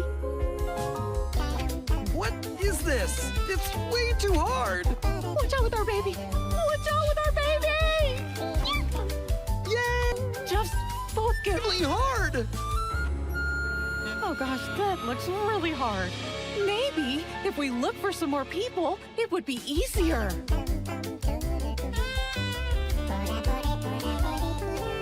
This really is an extremely hard game. Congrats, Adrian. What a fun game. All right, now it is time for a debut game from a veteran team of developers who come from Naughty Dog and Infinity Ward and other amazing studios. Over the past half-decade, they've quietly been working on an ambitious new project. Here is the global announcement. People are endlessly disappointing. They're greedy. They're cruel. They lie.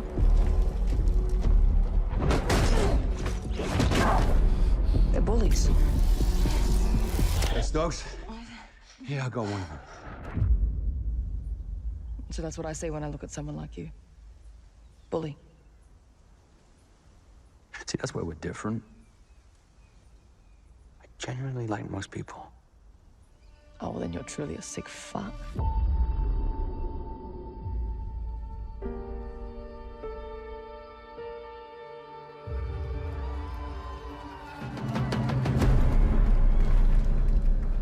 We need it's like a co-op game? I'll be coming for you. Coming for us. You're not one of them anymore.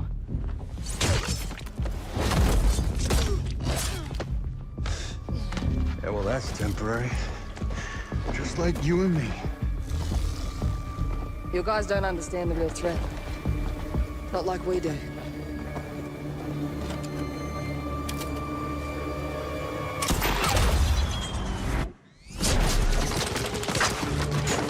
This looks really fucking cool so far. I gotta work with my enemy to survive. So be it. For now. Either we fight those things together, or die alone.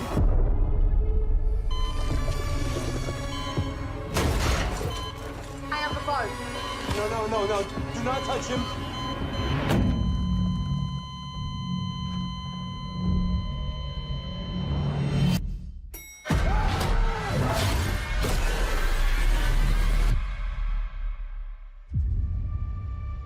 We fight together. Yes. Or die alone.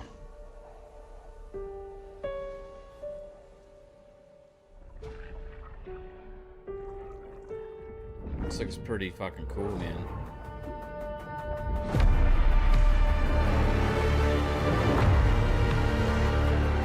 Oh. I don't know. Crossfire? Does this have anything to do with it? For over 18 years, Jacob and I have developed character-driven games with the goal of thoroughly connecting design and story. In Crossfire, two opposing operators must form a temporary Does this have alliance. anything to do with Crossfire Depending X? on one another is their only chance of survival.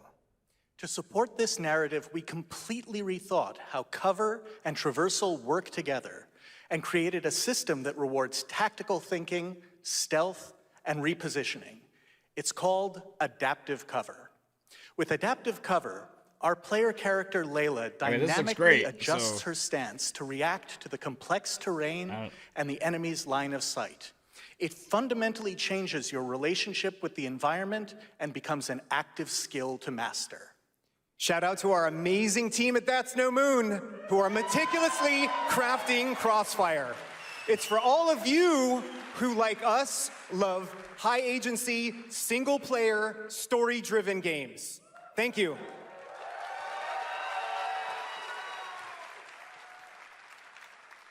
The single player, so not co-op? Amazing. Thank you so much, Jacob and Taylor. Now, last year at the Game Awards, we introduced the next game from Remedy Entertainment. The Here's name a new won't help look with at the the marketing. mind-bending world of Control Resonant. I mean, it has a huge audience in the East, right? So It's been 7 years. The oldest house has fallen. Everything we tried to contain is now loose in the streets of Manhattan. This was caused by a new type of hostile resonance. It is beyond anything that we can currently measure. It's all quite terrifying. Control Resonant. And fascinating. Play it 2 days early on PlayStation, or you can get Xbox Play Anywhere. Play it on PC and Xbox for one purchase. I'll take the Play Anywhere.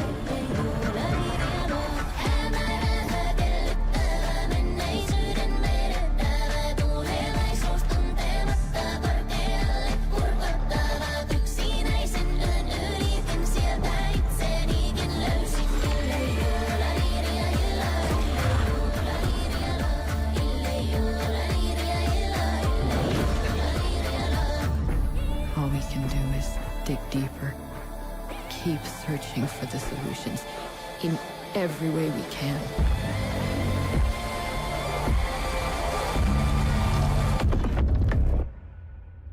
Before it's too late.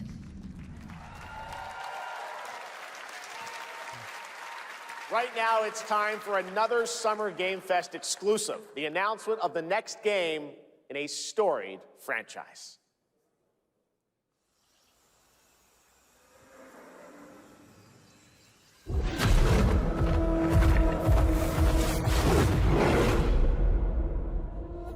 Is this going to be that Horizon shit? We all have our own reasons for coming to this vast frontier. But for our guild, we who protect this land, one reason stands above all others. Okay, Guild Wars. I don't know. What is this? You feel it too. We see it in your eyes. Wonder at the astonishing power that shapes this land of awe. At the great spirits to whom we are bound. At the gods who hold dominion over all. High Guard 2. We cannot guarantee your comfort, that would be great. Or even your safety. But if you yearn for horizons unexplored, for fellowship and purpose, for a cause worth dying for, to you, we can promise magic. Guild Wars 3.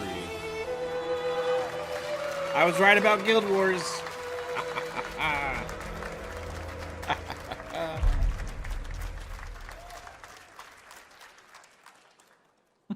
Did look very high. To everyone watching both here and live online around the world, I'm Colin Johansson, the studio head at ArenaNet, and I want to thank you for watching the exclusive first look at our upcoming game. The time is right for the next evolution of the MMORPG, and that game is Guild Wars 3.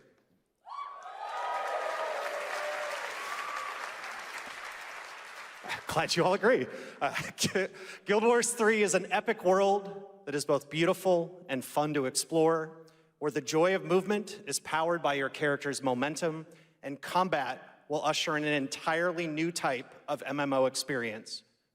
By launching on PC and PlayStation 5, we're inviting the biggest audience yet to experience the world of Guild Wars. We're so excited to welcome all of you to join our Guild Wars community. Go to guildwars3.com to sign up for our newsletter right now. Thank you. No, you can fuck off unless you release on Xbox also, sir.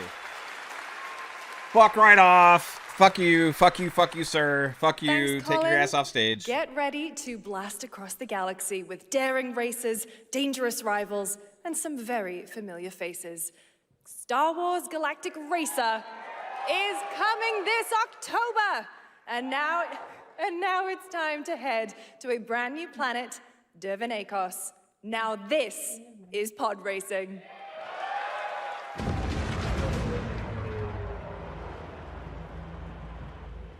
Welcome to Dervenakos,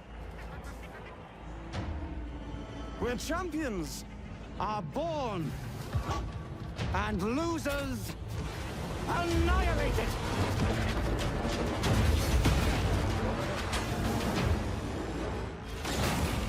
My sources say you've been making friends amongst our fellow League pilots. Racers don't go head-to-head against Bulba. Legends do. They are not your friends. I've seen you at Kestar's side. Stay out of my way. Oh, this is the dream shape!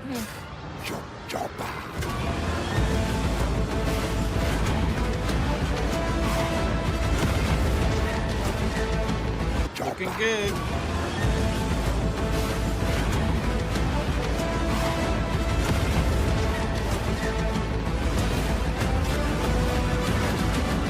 There's a reason why they call Kestar Bur the champion!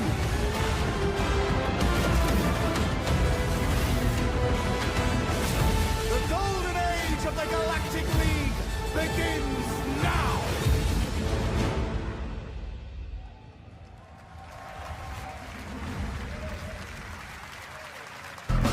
Looking good.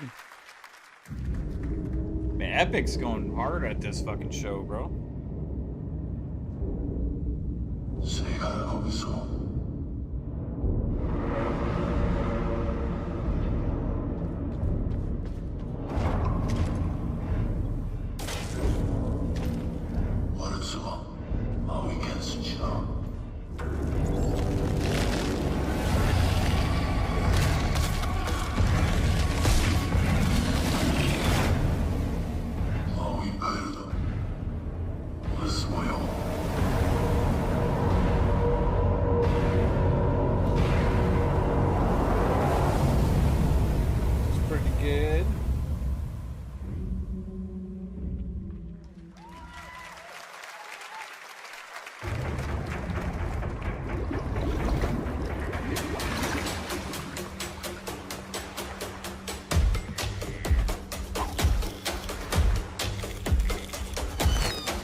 Harbor.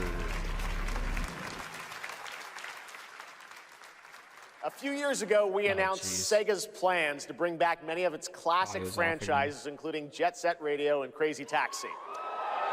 Another one is Virtua Fighter. Today, we've got your first ever look at the surprising scale and scope of the next installment. This is Virtua Fighter Crossroads. Let's go.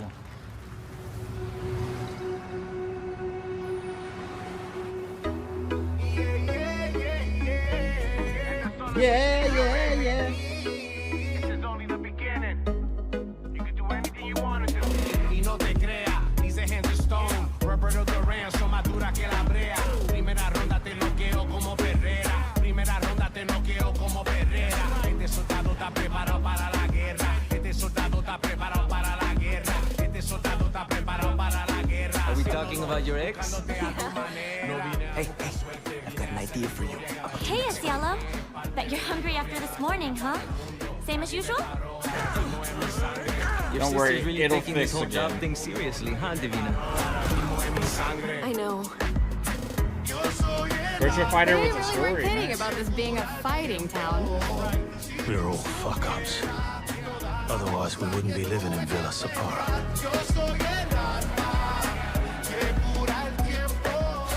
Kill them all. Oh, calm down. Hey, it's me.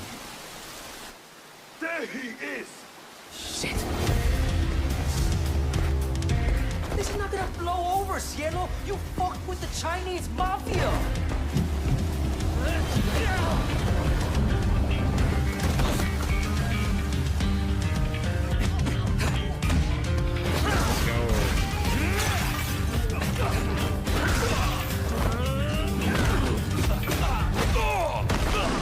One more move and I'll cut her fucking head off. All right, just take it easy.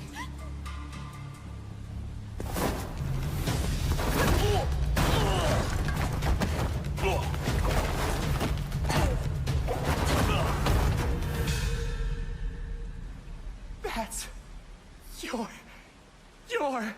Madam Sue? You play the part of a fighter, but you are lacking in kung fu. You are lacking in kung fu. Over the cries, city of blood, sweat, and survivors. Let's go. Lives rolling like dice. Once you're inside, Man. there's no surrender. That's Pai Chan! Who's Pai Chan? What? Let's go. That looks awesome, man. It's been 25 years since RuneScape was born, and 20 years tomorrow that Duriel 321 wreaked havoc in Falador. Finally, this legendary universe is coming to console with RuneScape Dragon Wilds, playable now on PC in early access. Here's a new look.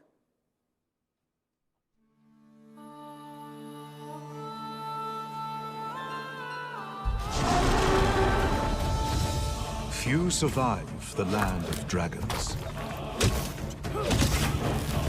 But some seek more than survival. This was at the State of Play. They fight. They adapt. They build. They stride boldly into the unknown, claiming dominion and forging their legend.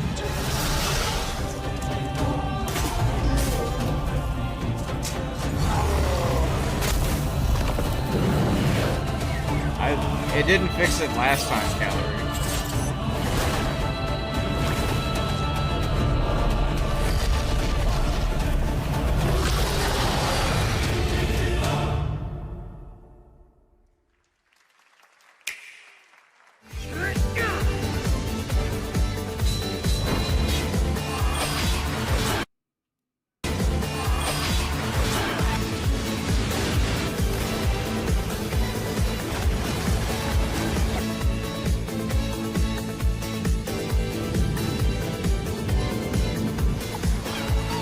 Last time it just like fixed itself all of a sudden.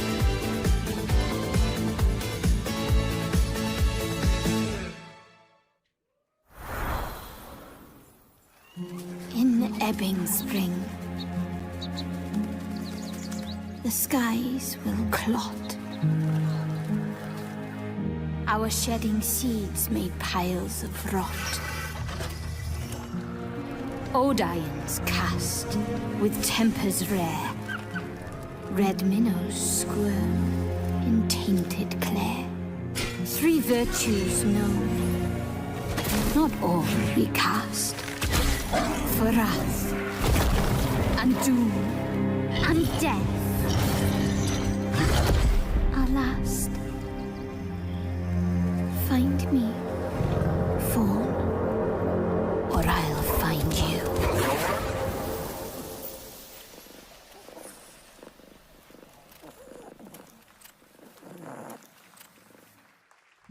He's grounded. Welcome to Brook Hollow Park. It's okay, they're not actually monsters. We're just a lot smaller now. Clever girl. You're looking at a living fossil. Hey guys, you're gonna want to see this! Please tell me that was your stomach. Hold on to your buggies for a survival epic 65 millimeters in the making. What the hell did we get ourselves into?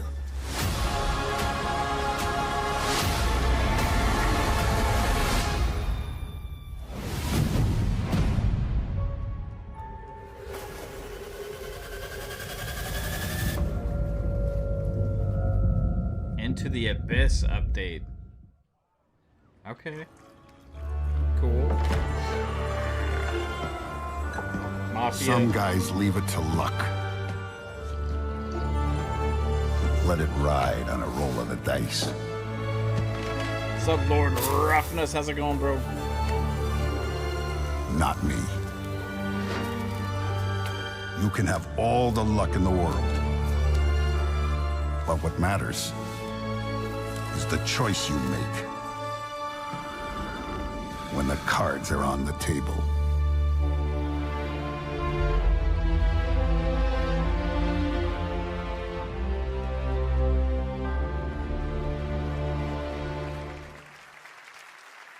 I hope you're doing well, bro. Yes, that was indeed a young Don Salieri from the original Mafia. Man of Honor expands Enzo's journey in Mafia: The Old Country this August. Okay, can you imagine working on something for 6? Come on, bro. Why is the audio still fucking not synced? Back in 2010, the creator of Assassin's Creed set out on a journey to build his next time-bending epic. Today, after many twists and turns, it is finally time for Patrice Désilets to invite you in to his new world.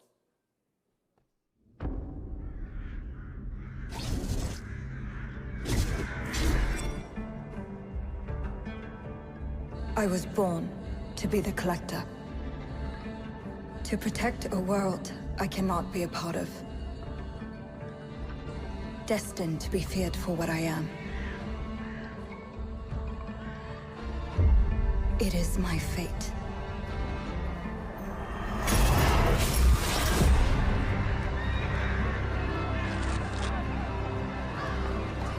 I have devoted my life to facing them. Those granted the power to raise souls. Those corrupted by their gifts. Tilting the ancient balance toward cataclysm. But at last, their debt is due.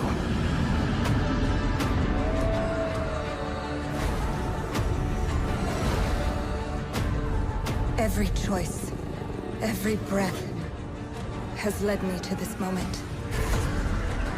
As the moon bears witness, I take the first step. My time has come. I am ready.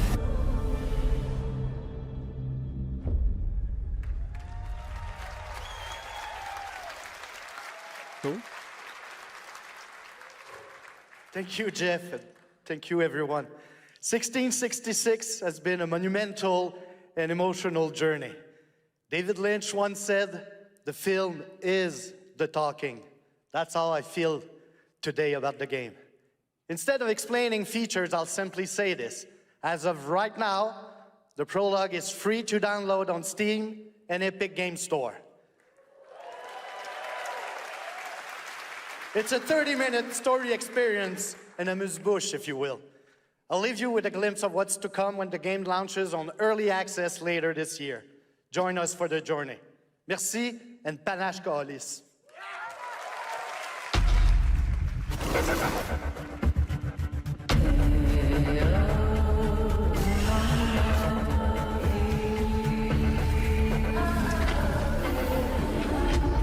That looks pretty cool.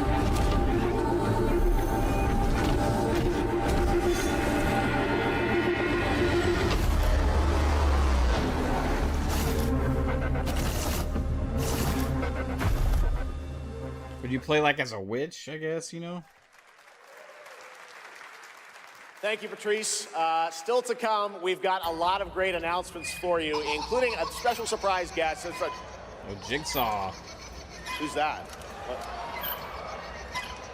Wait, that's Billy from Saw? Hey, Billy. Hello, Jeff Keighley. Hello. I want to play a game. Oh, you want to play a game? Well, that's great. We're here at Summer Game Fest. This is all about playing games. It's perfect. Roll the tape. You heard the puppet. Roll the tape.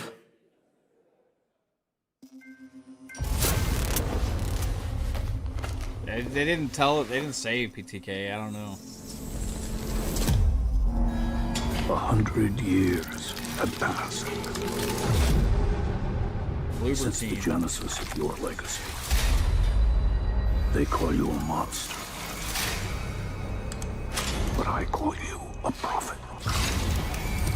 Pain is our only true path to redemption. It strips away the lies that people tell themselves. Only then do they get to see what really makes them tick.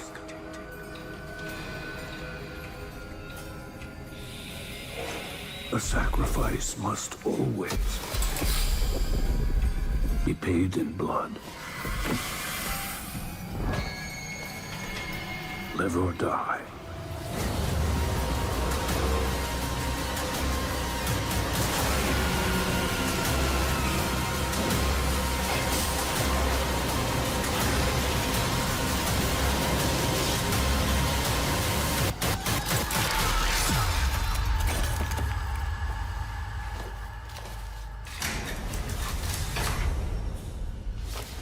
Your book, bound in blood, inspires those who are worthy.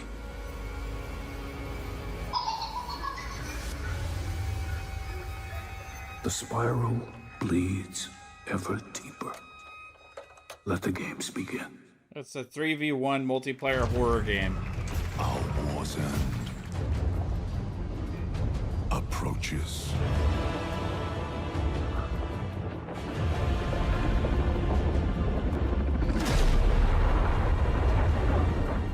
Humanity's fate will be determined by one final sacrifice. We are those ready golden to boots? bleed, bearer. Are you? The veil between realms is unraveling. Life or death. You alone will decide. Lords of the Fallen 2. Wishlist now. Cool. That's right, Lords of the Fallen 2 is also coming to Steam this fall. Next up is a brand new game from BitReactor, a studio formed by some of the most experienced developers in the tactics genre. This is Star Wars Zero Company. Yeah, let's go. Intelligence was just briefed of a Separatist fleet massing in the Seralonis system. Then we need to make our move. You got someone?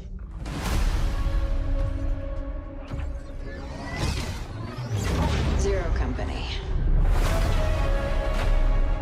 What do you got for me, Maverick? Word Silius. Coil's been spotted meeting with local gangsters. Find out what they're up to. I've been tracking Fathom for months. She's at the center of it all. All right, let's get a team together. Right on, Oaks.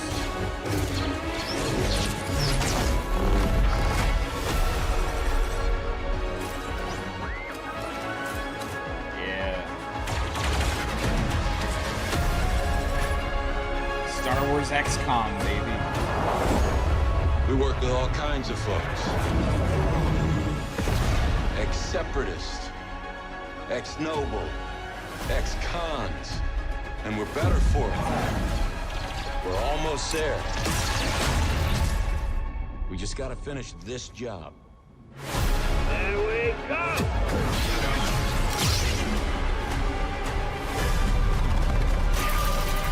General Skywalker. Whoa. Hey, let's go. A little surprise at the end there. All right, dark fantasy has always been about one thing, the monster within. And today, one of Europe's most ambitious studios is ready to take you into a brutal new world where vampires have emerged from hiding. Come in.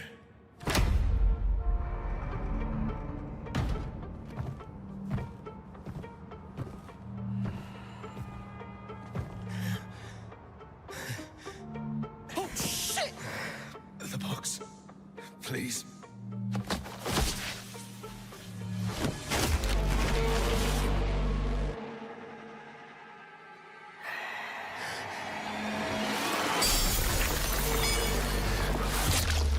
What the hell?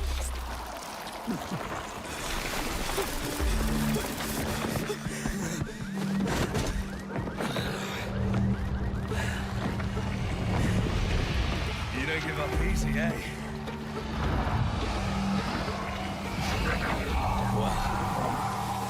Neither do I. You certainly have reasons to hate me. My son. You've ruined my life. We crave the same thing. Evil? Am I evil? They adore me. You're a pawn in Brentiss's hand, nothing more. This won't end well for you. I don't know, Brett, I doubt it. I've done the unthinkable for my own family.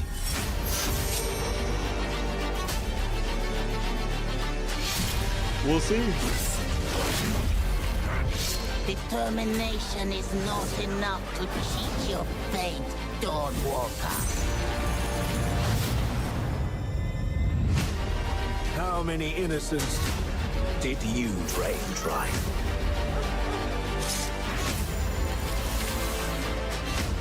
Maybe we aren't so different after all. Blood of the Dawnwalker. Yeah, that game looks really good every time we see it. Hello, everyone. My name is Konrad Tomaszkiewicz, and I'm the game director of The Blood of Dawnwalker. What you just saw was an invitation to join us on an adventure. Adventure through eras and cultures in our story-driven open-world dark fantasy saga. The first part, a CGI, shows where our saga leads to, a present-day adventure. The gameplay segment that followed is from our current game, and it's an origin story of Cohen. That guy might. I hope you be a will have as vampire. much fun playing our game as we had making it. Thank you, and have great rest of the show. Come visit me in Transylvania, or I'll show you more of it in my castle. Trust me. Thanks, Conrad. Next, the creators of Among Us have been hard at work on a new project. And today we're revealing it for the first time.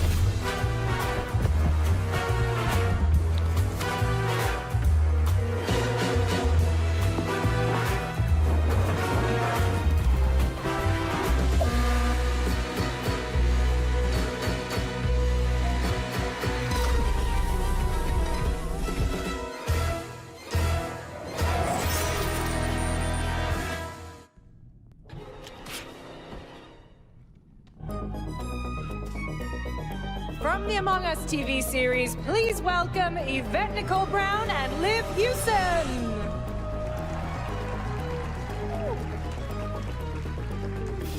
There's an Among Us TV series? Hello, Summer Game Fest! Hey! We are so excited about the future of Among Us. As crew members ourselves, our task is sharing even more good news about the animated series. Yeah. Yvette? It's Grimace.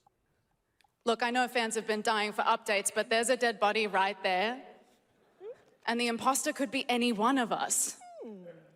Plot twist, what if the person in the thing is actually I think fucking this dead, calls for an emergency and meeting. This ends up being a whole thing afterwards. So you'd rather call a meeting than complete our task? That's suspicious. I'll have to report this to Mira HQ. Oh, no, I mean, I don't think there's any need. Take it up with admin. And now, the moment you've all been waiting for. Get hyped for chaos, betrayal, and more in the Among Us series. Enjoy. This is the cringiest part of the show so far. Emergency meeting. Crewmates, our fellow mates of crew, hath perished. They would have Why are you talking so weird? Yeah, I just don't understand why you're... The official cause of death, acute ripping off of the face. One dead crewmate, that's an oopsie. 3 makes it a murder mystery. Any one of us could be the killer. Was it you? Whoever smelt it dealt it. If only there was someone who could take charge. Wow, that was a lot of screaming. Green, blue, orange, purple, white, brown, yellow, lime, cyan, black, and I'm red, the hot one. Randall Park. What's back there? Oh, really? We have to kill the imposter! We're so happy to have you among us. Or is it amongst us? I always forget.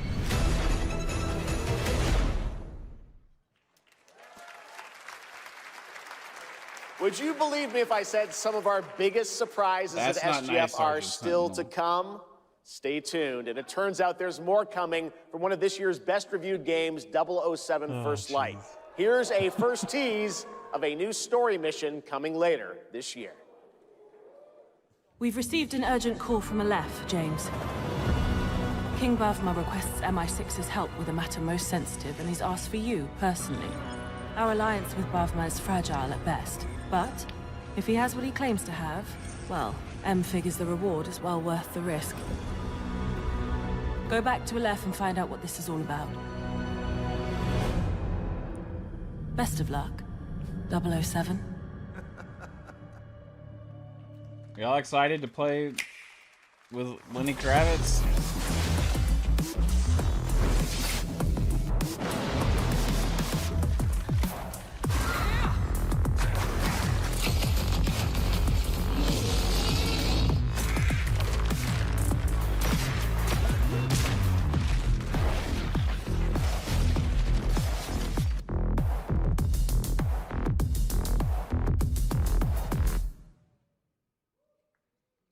Brothers, the time is finally here.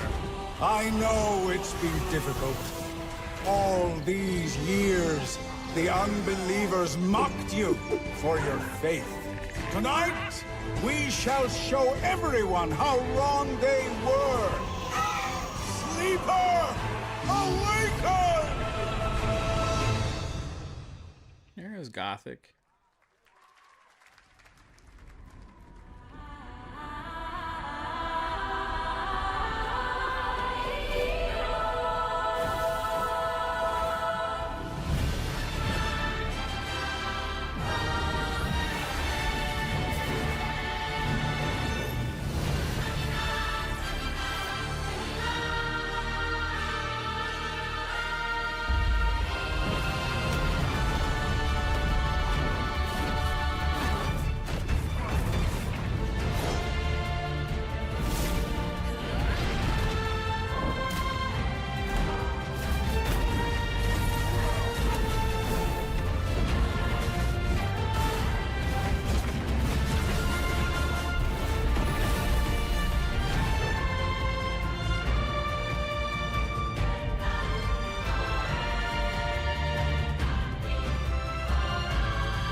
I'm looking to find the source of the disturbance and end it.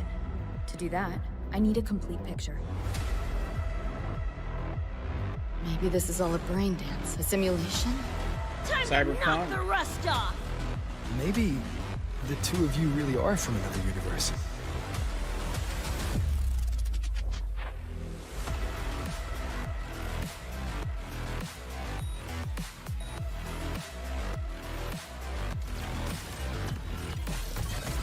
Run. I'll erase you at the finish line. Deleting your ass. Come on! Eat less, loser!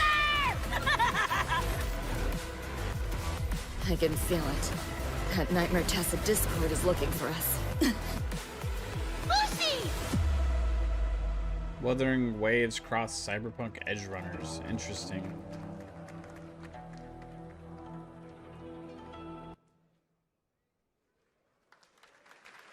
That was a look at what's ahead for Wuthering Waves and its collab with Cyberpunk Edge Runners on June 8th. Now, if you want to track all the games shown today, head to player.gg/SGF to see the full lineup and wishlist your favorites across all platforms. Right now, it's time for news on a massive expansion coming to a franchise that has been on this stage before.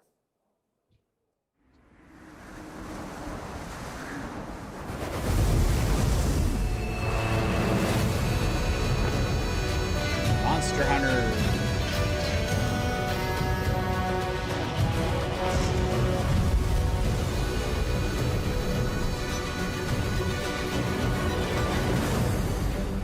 Wyveria negated the weight of buildings and mounted the sky. I can't stop wondering, how can all this exist up amongst the clouds?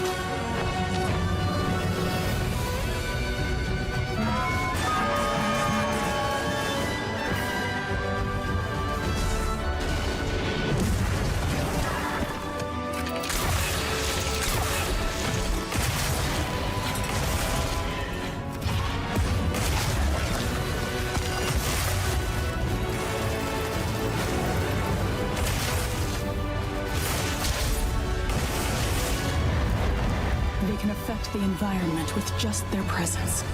A moving natural disaster. Too powerful to tame, too difficult to reproduce. Sounds like an elder dragon.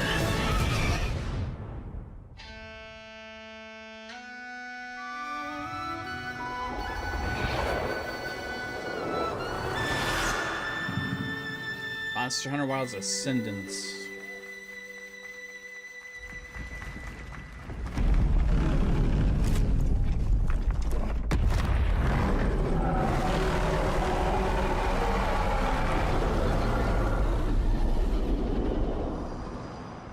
A massive expansion. Okay. You know it's all for nothing. Still you press on. Aragon, Shanghai.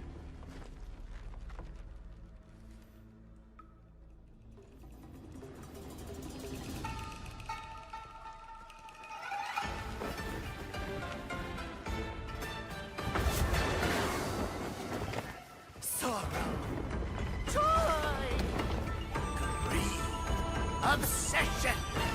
Step to the dream! Howling gales! Soul-raping squall!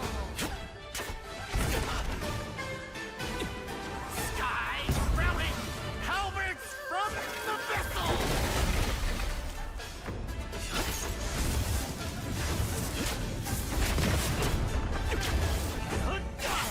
Hand, see the trick I planned.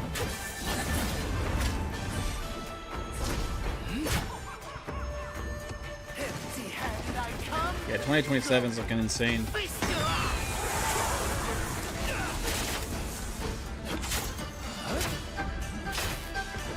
Look out the beats.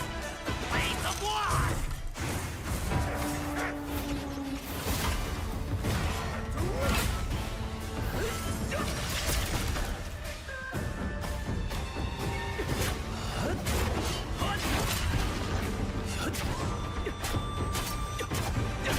I don't know what this is. Oh, this might be the new like game by the Black Myth Wukong studio.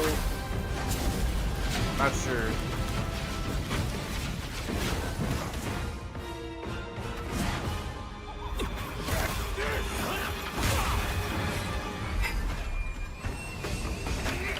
Disrupting my play?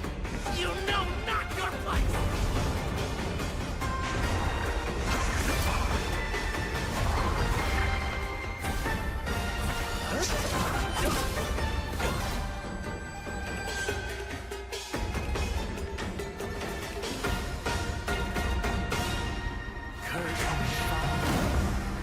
Dream is over. Swords of Legends. Take your time. Enjoy. I don't even know who's making that. I guess that's not the same. That it's was not a their new game. look at gameplay from Swords of Legend, a fantasy action RPG. There you saw a boss fight against Kong Kong Zi, with each move pulled from real centuries-old Chinese magic tradition. Now, how about a little toy car magic? Get ready for lots of loop-de-loops and massive jumps with the announcement of the biggest Hot Wheels racing game yet.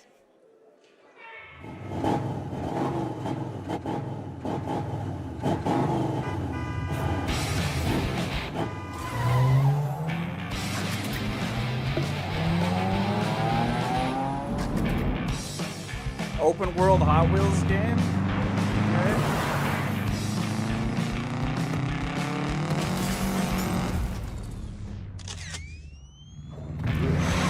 Wheels wood?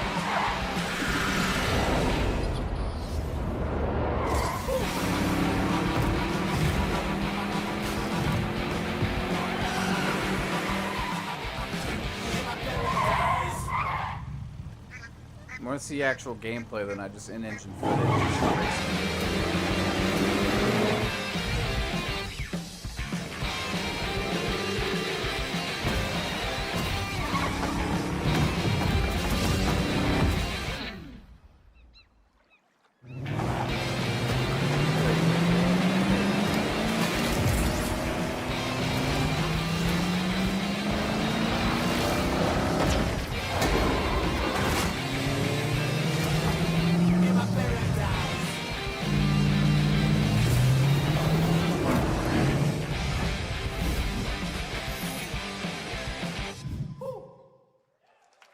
Hot Wheels Infinite Rush.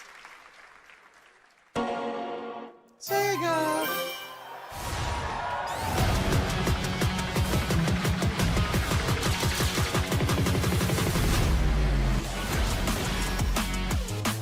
Let's do it! Nice.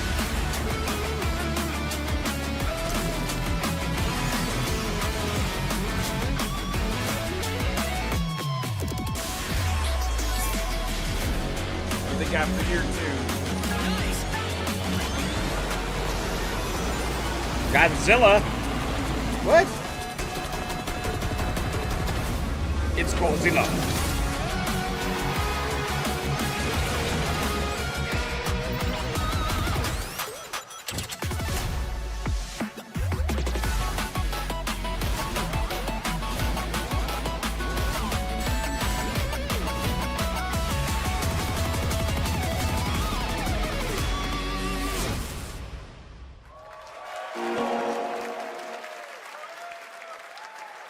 Happy anniversary, Sonic, and happy birthday, Sega. All right, now the world premiere of a project that depicts the entire story of a famous anime from beginning to end.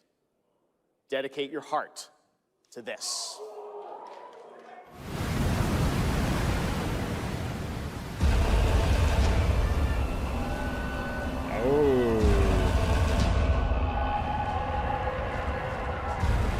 Attack on Titan, right?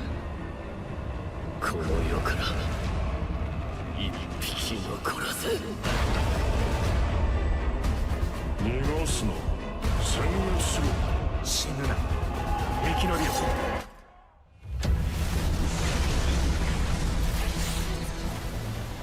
まだまだ戦えるって面じゃねえやら手打ちまくれもういいお前の負けだ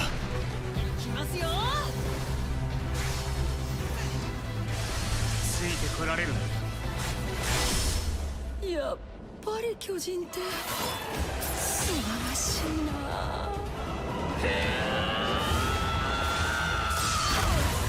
後のことは仲間に託す。俺たちはどうすれば報われるんだ。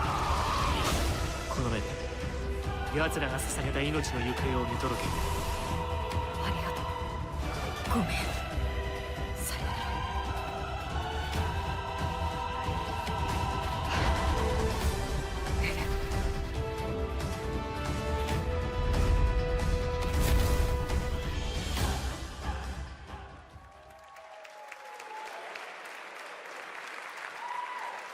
From many of the creative leaders behind Forza Horizon comes a new here we go. cinematic I'm excited for open-world this driving experience. Clutch. Set in Monaco and the French Riviera, where the worlds of pro and underground street racing collide, this is Clutch from Maverick Games.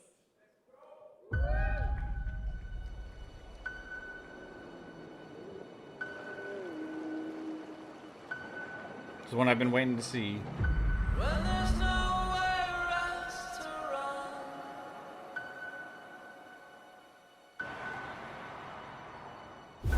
We have 2 drivers dead. 3 more in intensive care. I'm done. My friend said you can help me. Some people are meant to be outlaws, Theo. Think about it.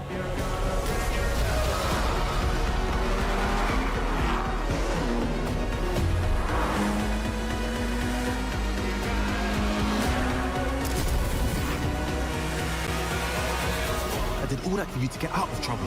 Now I'm in deeper than when I started.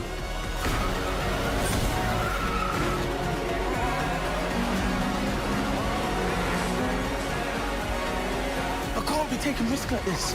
I'm a lead driver in the R1K. I've tried to help you. I'm not going to jail for you.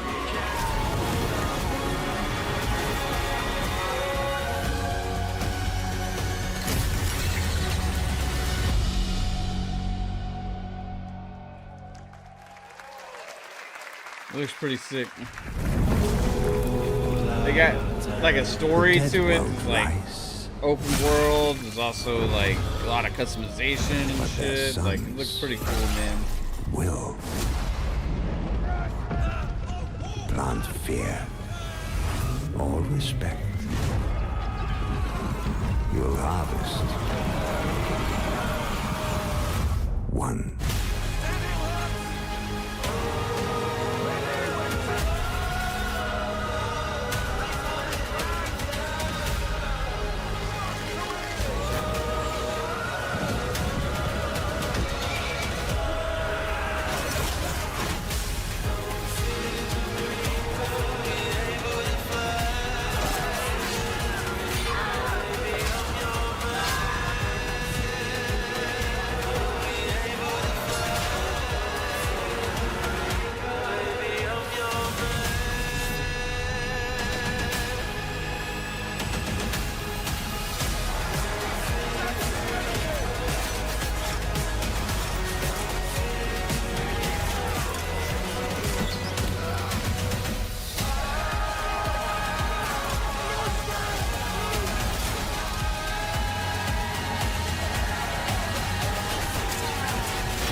Damn.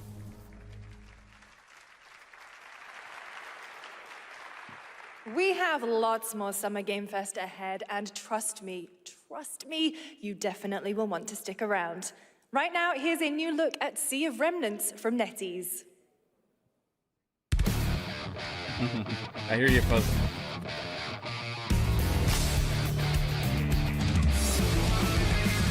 Wake up laughing, half a mess, wrong direction, no regrets. Every face feels out of line, that's how I know they're all mine. We don't fit in, we don't care, broken chunks and broken air.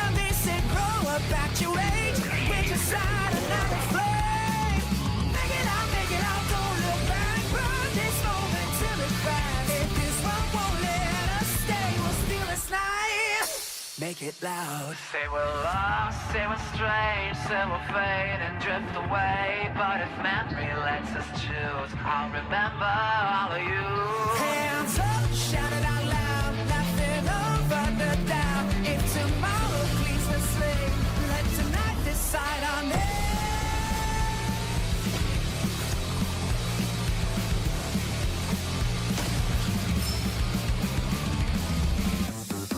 Make it out, feel the hand. This 1 second, this is it. I don't need a perfect pass, just a spark we're rolling fast. Make it out, don't look back, even if it doesn't last. If I lose it all someday, I'll keep this moment.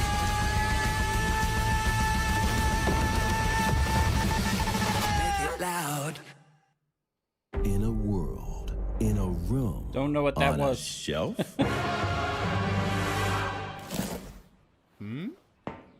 Guys, is it me or is there something off with this one? Yeah, he seems different. Has he always had that mustache? He doesn't have a mustache. Oh, yeah. Hey, buddy, what's your deal? Howdy. Name's Ryu. What's all this mess about me being different? Well, look at that. He sounds different, too. What in the Sam Hill? Everyone in Tokyo talks like this. I know what this is. It's called a knockoff. Well, tarnation! Could a knock off do this? Howdy, Dukin. Yikes. The Capcom Summer Game Sale is here. Take home genuine, bona fide, 100% authentic, real deals on select titles. No knockoffs. I can't do it if you're watching. Uh-huh. Ladies and gentlemen, representing the elite ranks of the Ark Society, Mr. Graves! Yellow paint.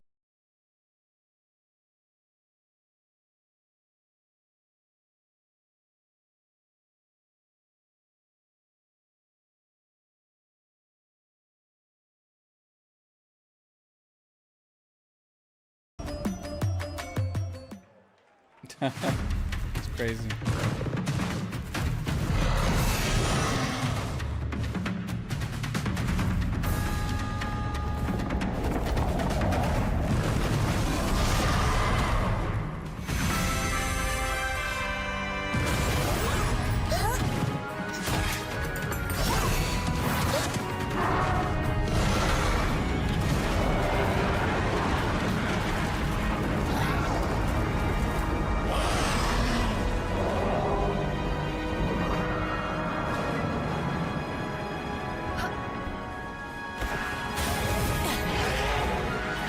Is there a point where there's just like too many games to where it's all just one massive blur and nothing quite has an impact anymore, you know?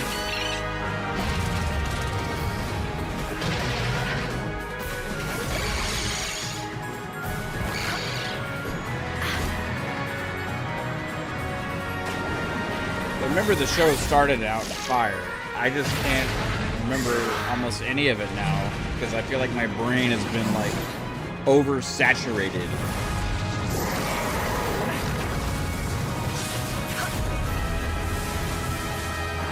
And, I mean, it's just like, I mean, my brain is soaked. You know what I mean? Like, it's just soaked to the brim full of everything that we've been watching, and so I think things are losing the potential to like be, oh, that looks really good, because it's just like, I'm in a fucking like. There you have it. Power World 1.0 is coming out on game July sugar 10th. high, and Now at the start of the it's show, like I can't mentioned we'll consume have anymore. lots of I don't new know. worlds to explore today, and the return of some long-awaited ones as well. This next game falls into that last So category. it's like I kind of need to like, I'm in a come down moment. It's Like I been need something to pick me back a up. long, long 8 years. Homicide. 6 total so far. Each case, husband and wife found shredded. People are dying. Some monster is out there. Word around the precinct is... Yeah, Wolf Among Us. You're the yeah, guy for to sure, call. folks. Bigby. Sheriff, I'll have your job within the... It's mad. are you living under a rock? You're a raging dumpster fire of a person. You're the reason I'm here. She's a detective.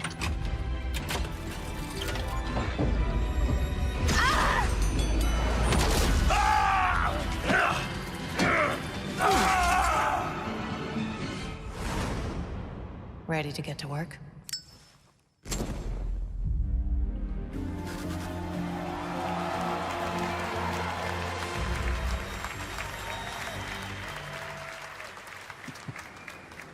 Mac with the $2 super chat says, I feel like Trump at the cabinet meeting. I'm dozing. Yeah. I know I don't look human. These lips are sealed, but I'm not helpless. See you around. I was wondering when you'd turn up. Looking for me?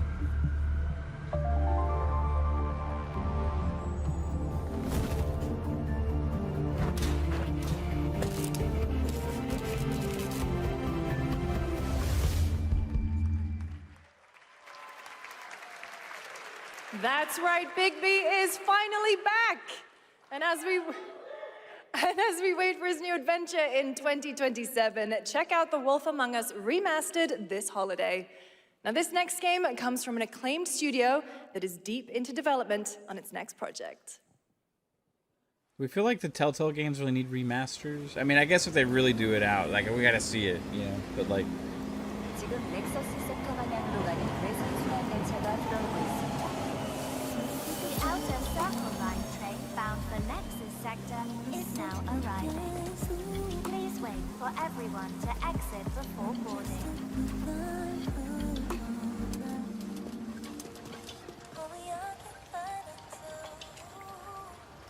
Ooh, yeah.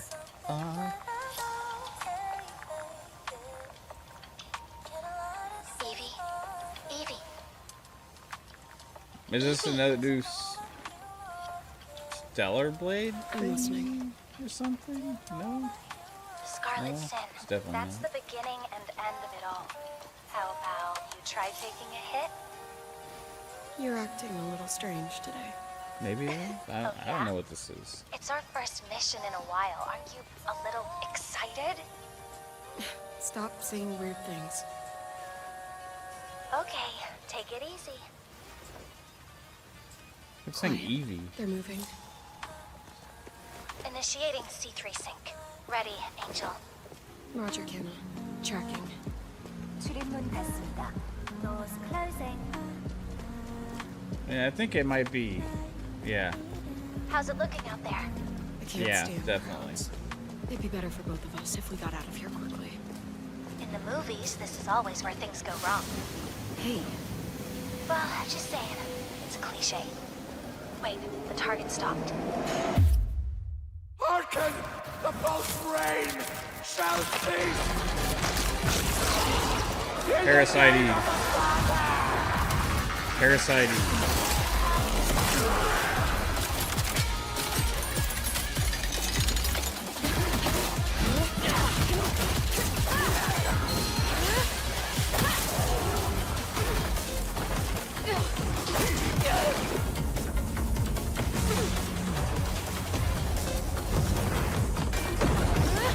That was like what Stellar Blade was originally supposed to be, right?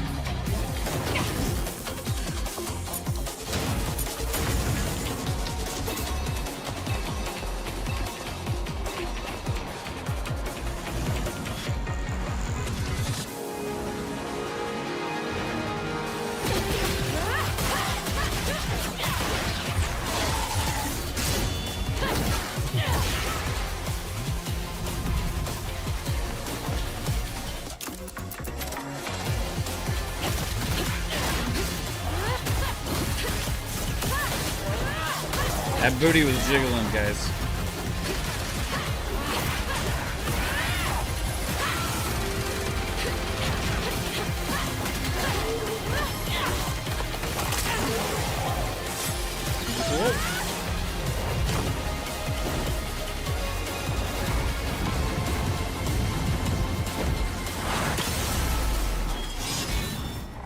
Yeah, Stellar Blade, Blood Rain. Yeah, it's Eve. That was a good one. Shift Up is returning to the world of Stellar Blade with an all-new sequel developed entirely by the original team that's here today. Set in the same universe as Stellar Blade, this next chapter continues the story beyond the events of the first game, introducing a new protagonist who you saw there, Evie. It's early in development, and we will have more to share in the future. All right, we're almost done. What platforms? But not quite. It's been almost exactly 3 years since Street Fighter VI was released in June 2023. What's ahead? This is Street Fighter VI Year 4.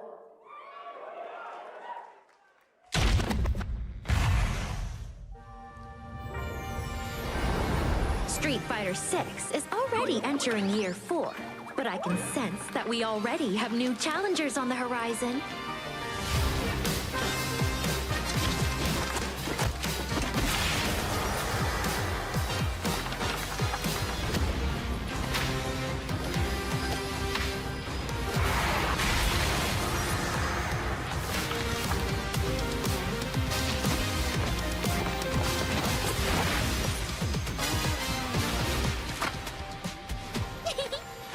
Fascinating.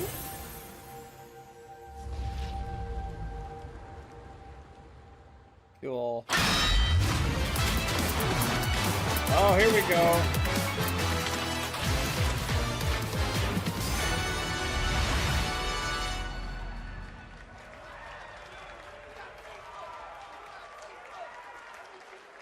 That's a cool thing. Tifa. Please welcome to the SGF stage, Nakayama-san, director of Street Fighter VI, and Hamaguchi-san, director of Square Enix. That's a cool 皆さんのおかげ crossover, でストリート guys. ファイター6は3周年を迎えることができました。そして本日、ファイナルファンタジー7との特別コラボレーションを発表します。Thanks to all of you, Street Fighter VI has reached its 3rd anniversary. And today, we're announcing this special collaboration with Final Fantasy. ティファはですね、世界中のプレイヤーから愛されてきたキャラクターです。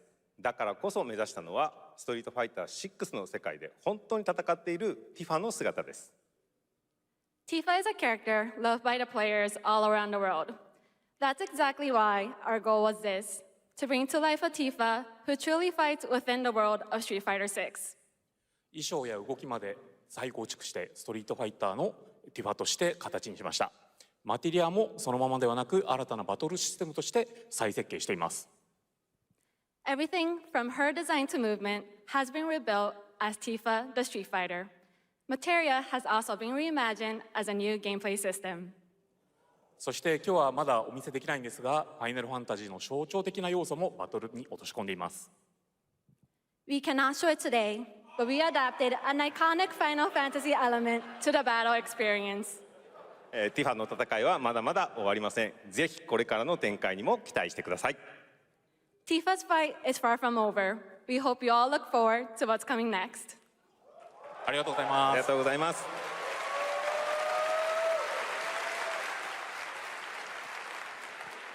Thank you to Hamaguchi-san and Nakayama-san for coming cool. all the way from Japan to join us for that special moment on stage. Then we'll see you guys again later this year. All right.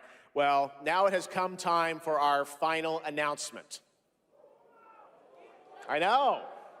What's it going to be, guys? Any guesses? No. And frankly, I don't know what I could say to set this moment up besides this. Get ready for the final battle. People were hoping he's going to say GTA 6. Long ago, a shadow fell But this is on our planet. going to be pretty big. It's sure this is the Final Fantasy Part 3. By his will, yeah. A star fell. A meteor called forth to bring ruin to all. This is a part 3 of the Final Fantasy remake. Awakening mighty weapons to stand against this celestial threat. Now, hope endures in those who fight. Long story short, The world's in trouble. It has been for a while. So what are we waiting for? Let's give Sephiroth the beating of a lifetime.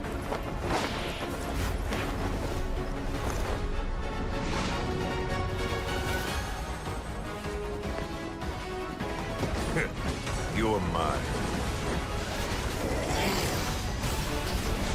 I'll make this quick. Good night. I wonder if they're going to show the logos at the end. I'm curious, guys. Is this going to be exclusive to PlayStation for any period of time, or I'll make you proud. a day and date everywhere? Just ain't your day. Oh my, is that a weapon I see? Far as I can tell, these things don't distinguish between friend and foe. Save the planet by killing her protectors.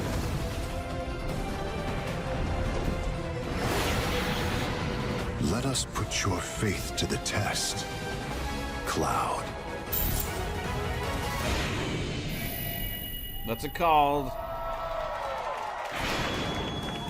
Revelation. Never would have made it this far without you guys. And I won't let you down.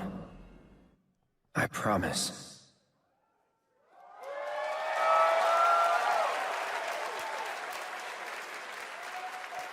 There you have it, and no, he's not done yet. Please join me in welcoming back to Summer Game Fest the director of Final Fantasy VII Revelation, Naoki Hamaguchi-san.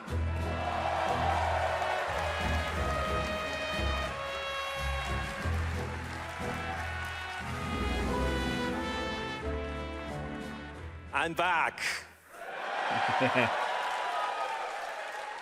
ようやくですね、このファイナルファンタジー7リベレーションをマルチプラットフォーム同時で、発表できたことを本当に嬉しく思います。ここまで来れたのも、この物語を信じ、待ち続けてくれた皆さんのおかげだと本当に感謝をしています。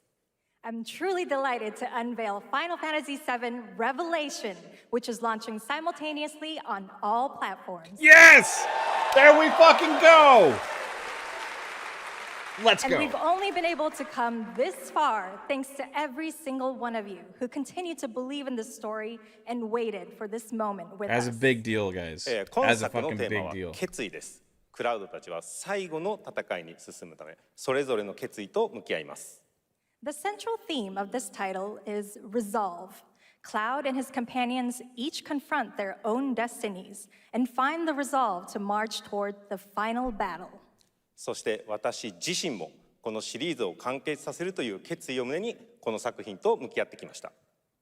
I too have carried a promise in my heart throughout this journey, the resolve to see the series through to its very end. 皆さんに最高の形でお届けします。ぜひ見届けてください。Sorry, Prince. We're committed to delivering this experience in its ultimate form. Please stay with us and witness what lies beyond that resolve.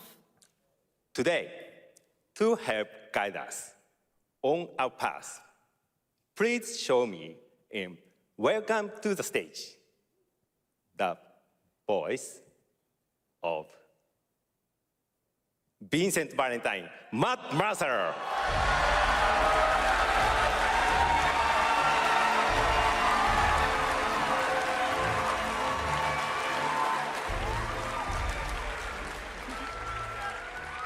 Thank you very much, Hamaguchi-san. It's truly a privilege to be here with you today, if you know me. There's honestly so much to see in Revelation. I think we just kind of need to dive right in. What do you say? Let's do it. Take it away, Matt. I don't mind if I do. As we reunite with our heroes, the meteor looms in the skies above, a constant reminder of your mission and the grave threats you'll confront as you embark upon your journey and face the epic conclusion of the remake series. Aboard the Highwind, your very own airship and the pride of the Shinra fleet, you'll take to the skies and witness our most expansive open world yet. From the outskirts of Midgard, to the sun-drenched Medial Archipelago, to the warrior nation of Wutai. Simply pick a direction and set sail. But how can you be expected to protect the whole world at once? You'll need to cover ground fast. I am not jumping. No way, no how. Don't worry. These parachutes are top of the line. Pull the cord and pop. you'll be floating through the air like a feather. At any moment in the open world, simply pilot the Highwind to your destination and take a leap of faith. With the wind rushing past, you'll descend seamlessly from the sky above to the ground below. Where will the winds guide you first? That freedom is in your hands. But no matter your destination, to defeat your enemy, you'll need a fighting chance. And that starts with your trusted allies. At long last, with the world teetering on a blade's edge, everyone assembles at Cloud's side, forming an epic ensemble of heroes. Each with their own story that brings you closer together than ever. But a good unit needs more than friendship to save the day. It needs a disciplined combat regiment. The hybrid battle system, established in Remake and refined in Rebirth, is perfected in Revelation, putting even more power in your hands. In fluid, real-time action, seamlessly switch between party members to even the odds. Then, when the fight calls for strategy, enter tactical mode to unleash a suite of powerful new spells and abilities. Activate devastating synergies with your companions. And of course, call on mighty summoned entities that can turn the tide of battle.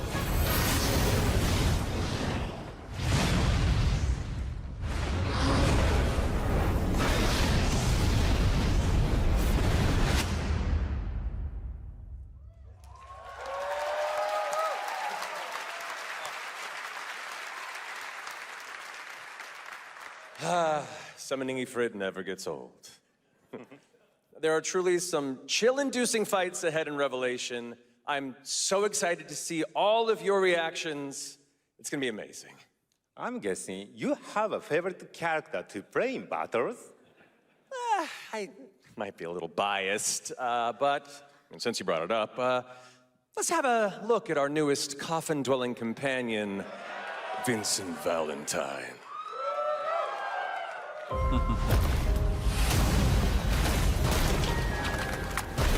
I won't return to my coffin until we've put Sephiroth in his. Vincent is a deft gunslinger, capable of delivering precise, high-yield shots.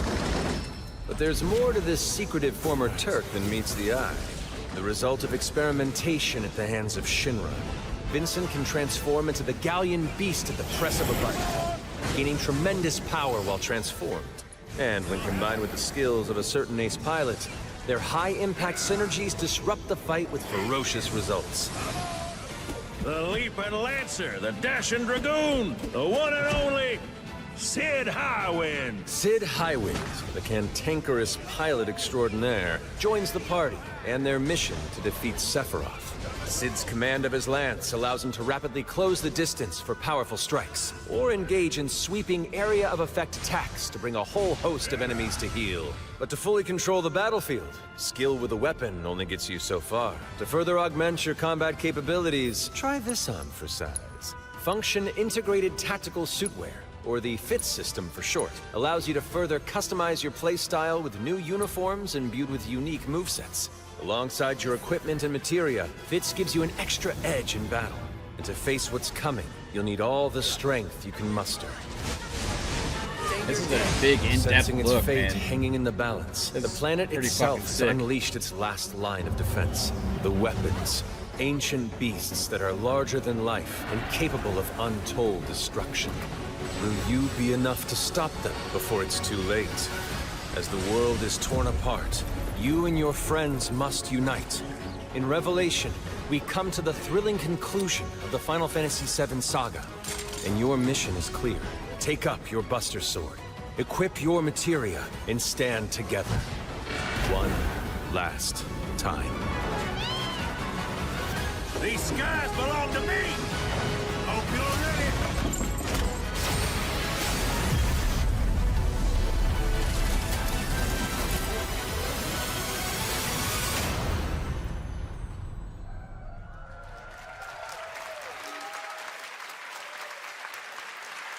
That's pretty freaking dope, man.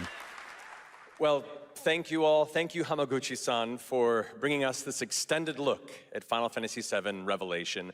I think I speak for all of us when I say we cannot wait to play it. But Mark, I think we ended the video too early.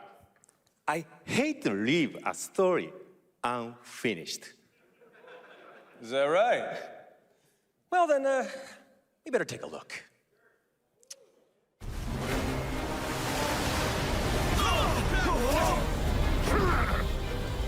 Get the cannon back online! Now!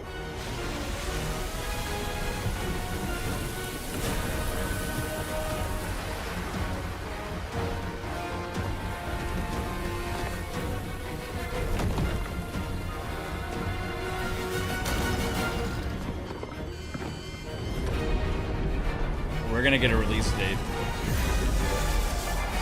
If it's as soon, that's crazy.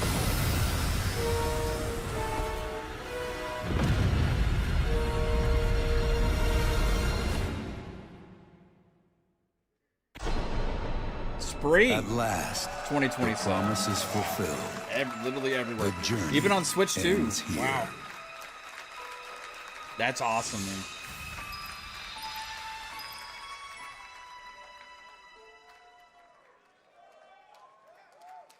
That's crazy. That's a There big you moment. have it. Final Fantasy VII Revelation coming to all platforms next spring, which is appropriate for today because SGF is really a celebration of games across all platforms. Thank you to Hamaguchi-san, Kiru-san, and the team at Square for that very special announcement. And thanks to Lucy for a great job coaching. Didn't she do great? Thanks, Jeff. What an amazing way to end the show, but that's not all, because coming up right now is Day of the Devs with a look at many new independent game titles, including multiple new game announcements. That's right, tons of awesome indie games, so make sure to stay tuned and watch that, and we will see you live this August in Germany for Gamescom Opening Night Live, streaming live on Tuesday, August 25th. Until then, have a great summer, everybody. Thanks for watching. Day of the Devs starts right now.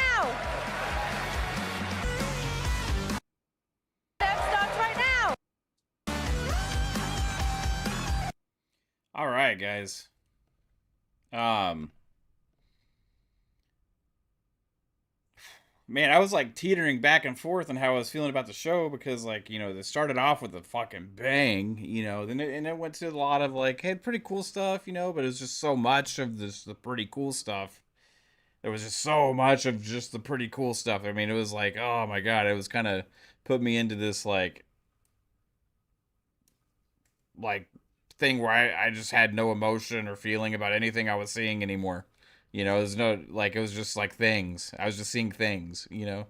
And then towards the end, you know, they brought it back. You know, I think the Tifa thing on Street Fighter 6 was pretty cool. But I think the Stellar Blade new game trailer looked really good. And then we got the big announcement with Final Fantasy. Right, that was a huge moment, and I know that some of y'all may not be big Final Fantasy fans and stuff, but like, that's something that has been kind of a big deal with, you know, just going back to the history of it. Right, people wanted Final Fantasy VII to be remade because it's like the best Final Fantasy game for many people, right? And you know, they just would never do it. They would never do it. They would never do it. They finally announced it, then it took years for it to come out, and they announced it was coming out as a 3-part. But then when they did it, you know, it was only on PlayStation, you know, and it was like, you know, part 1 was great. Part 2 came out, you know, also was exclusive. Then finally, years later, now we finally get the announcement for part 3, and this is going multi-plat, you know, everywhere right away. You know, Square wasn't joking when they were saying they were done doing those like exclusivity deals, right? It was those games weren't selling as much as they hoped because of the deals that they were making, and I think they realized, like, you know, it wasn't good for their brand, really. It wasn't good for the franchises and stuff, you know. So it's a huge deal seeing that, I think. Like, and not only that, but we got to see a lot of it, and knowing that it's not that far away. It's spring of next year. So huge, massive announcement. And that kind of put it over the edge for me to bring that show back up. I think if there's a lot of stuff in there. If we kind of like, if I only focus on the big things, right, that we saw, I think there was enough big things for me to, because of the Final Fantasy announcement at the end, bring the show up to a 9, personally. Um, Now, I think it didn't have as much of an impact as it could have if they didn't have as much just things that were just pretty cool. They just didn't have as much things that were just like, that's cool, it's cool, it's whatever. It just drug on, 3 hour show. Or was it 2 hour? 2 hour show. 2 hour show. It just kind of drug on like with so many announcements, like one after another, which is all fine and dandy. It's just like some of them were just kind of like, oh god, you kind of, I was checking out, but like the Among Us segment, it's cool, whatever, but I don't need to see that. But like if you really just focus on the things that they did announce, the cool shit that they did announce, like early on, we had some awesome new game announcements like at the beginning. Then you had I think good trailers like Blood of Dawn Walker. You had the game that was from the Last Guardian Shadow of Colossus developer guy that's making the new game that's going to be multiplat as well. That was awesome. That looked pretty cool. It had that really like Dune-esque aesthetic and music to it.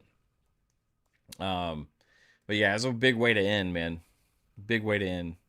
I think I would have been probably like a 7.5 to 8 if it wasn't for the Final Fantasy showing that we got. Not only just because of that, but like it just looked really cool and good, man. It looked really good for me, and I am a Final Fantasy fan.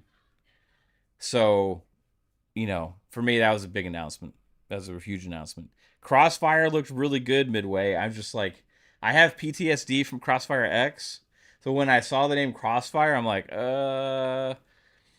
guys remember how good Crossfire X was looking on all their trailers and all that stuff? Remedy was doing this campaign for it, and there's this big multiplayer, and Xbox kept promoting it like Crossfire X, and then it just ended up being this like dog shit thing, So like have PTSD from Crossfire X that like makes me like harder to get excited for that Crossfire game, but it did look really good. So we'll have to wait and see on it. I'm just not going to be like, I need to let it come out and see the reaction to everybody after they play it, because you can have great looking graphics and stuff and stuff, but a game can feel really weird and like shit, So we'll see how that actually comes out. Man, yeah, that Final Fantasy segment was awesome, guys. It was absolutely awesome. You're on chapter 7 of Rebirth now. Revelation got me pumped. I had already played Remake on PlayStation when it came out, and I just rebought it. I had been waiting for Rebirth to come out on Xbox, and it just did. But like, I want to replay Remake before I play Rebirth, because it's been a couple years. I don't remember like where I left off. I don't remember all the stuff. Well, actually, I mean, I know where I left off because I left off at the final boss. Like I was at the final boss. And I think I fucked up my save. That's what happened. I was at the final ending of the game and I fucked up my save. I had I wasn't high enough level for the difficulty, and I like saved it at a weird spot where like I would end up having to do some crazy shit and replay like hours of the game in order to like get back there, and I just never did it. So I was like phase 2 of fucking the Sephiroth at the end. Was it Sephiroth at the end of the first? Yeah, I think it was. Yeah. And that's where I left it. But so I need to replay it and actually finish that fight.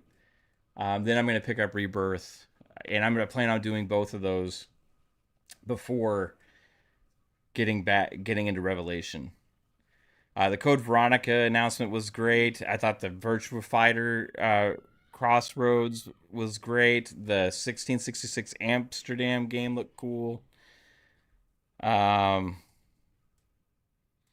Clutch trailer I thought was really good, Shane. I wish they would have showed some like just pure gameplay of like the world and stuff instead of just focusing on the story.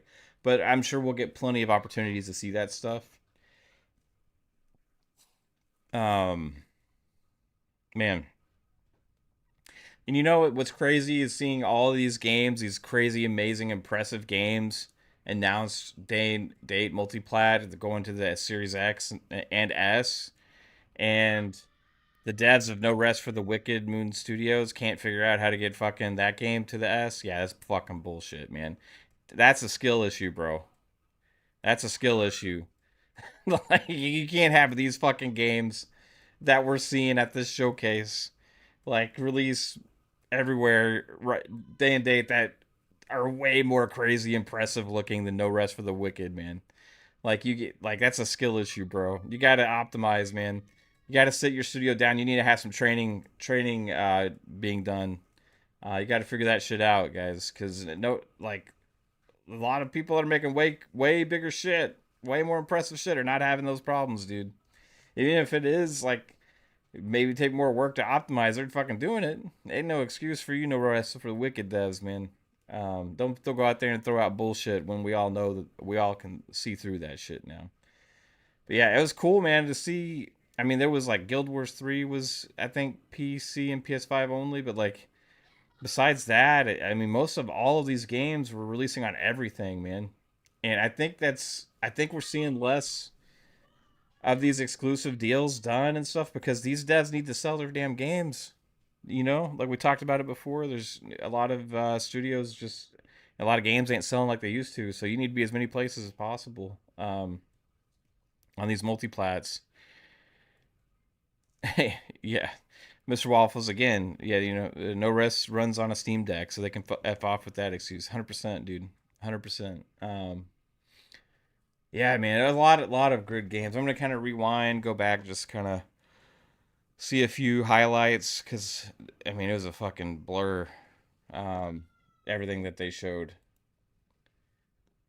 This is why is it only going back to the day? Why is it only going to the Day of the Deads now? Can I rewind it? Right. Also Zero Company trailer was cool. It was cool seeing Skywalker there. Man, is there no video yet? I don't know. Well, it's all right. Fuck it. Fuck it.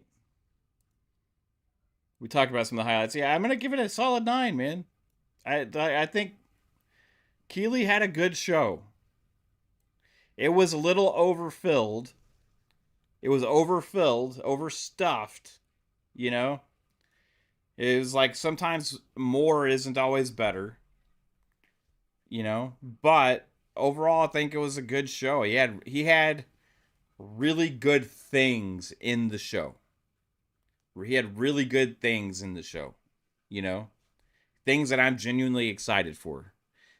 So if he shows me a bunch of stuff that I'm genuinely excited for, and the way that they show them genuinely gets me excited to play these games, then I got to give them credit for that.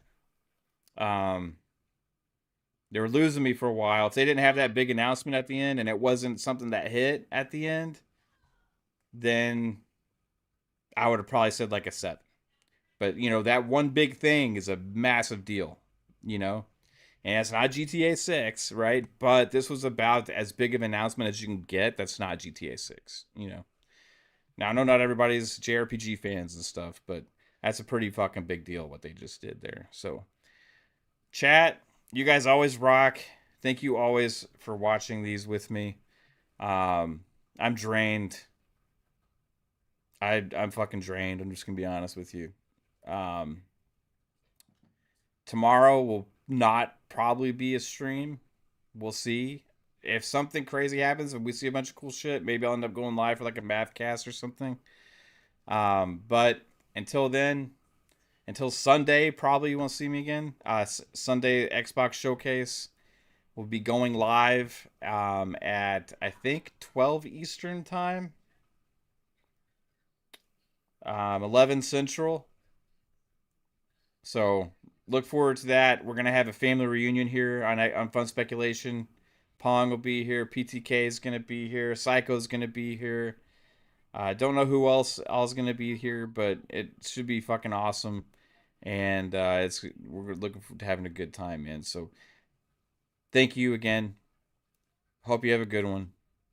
Peace out and take it easy. Bye.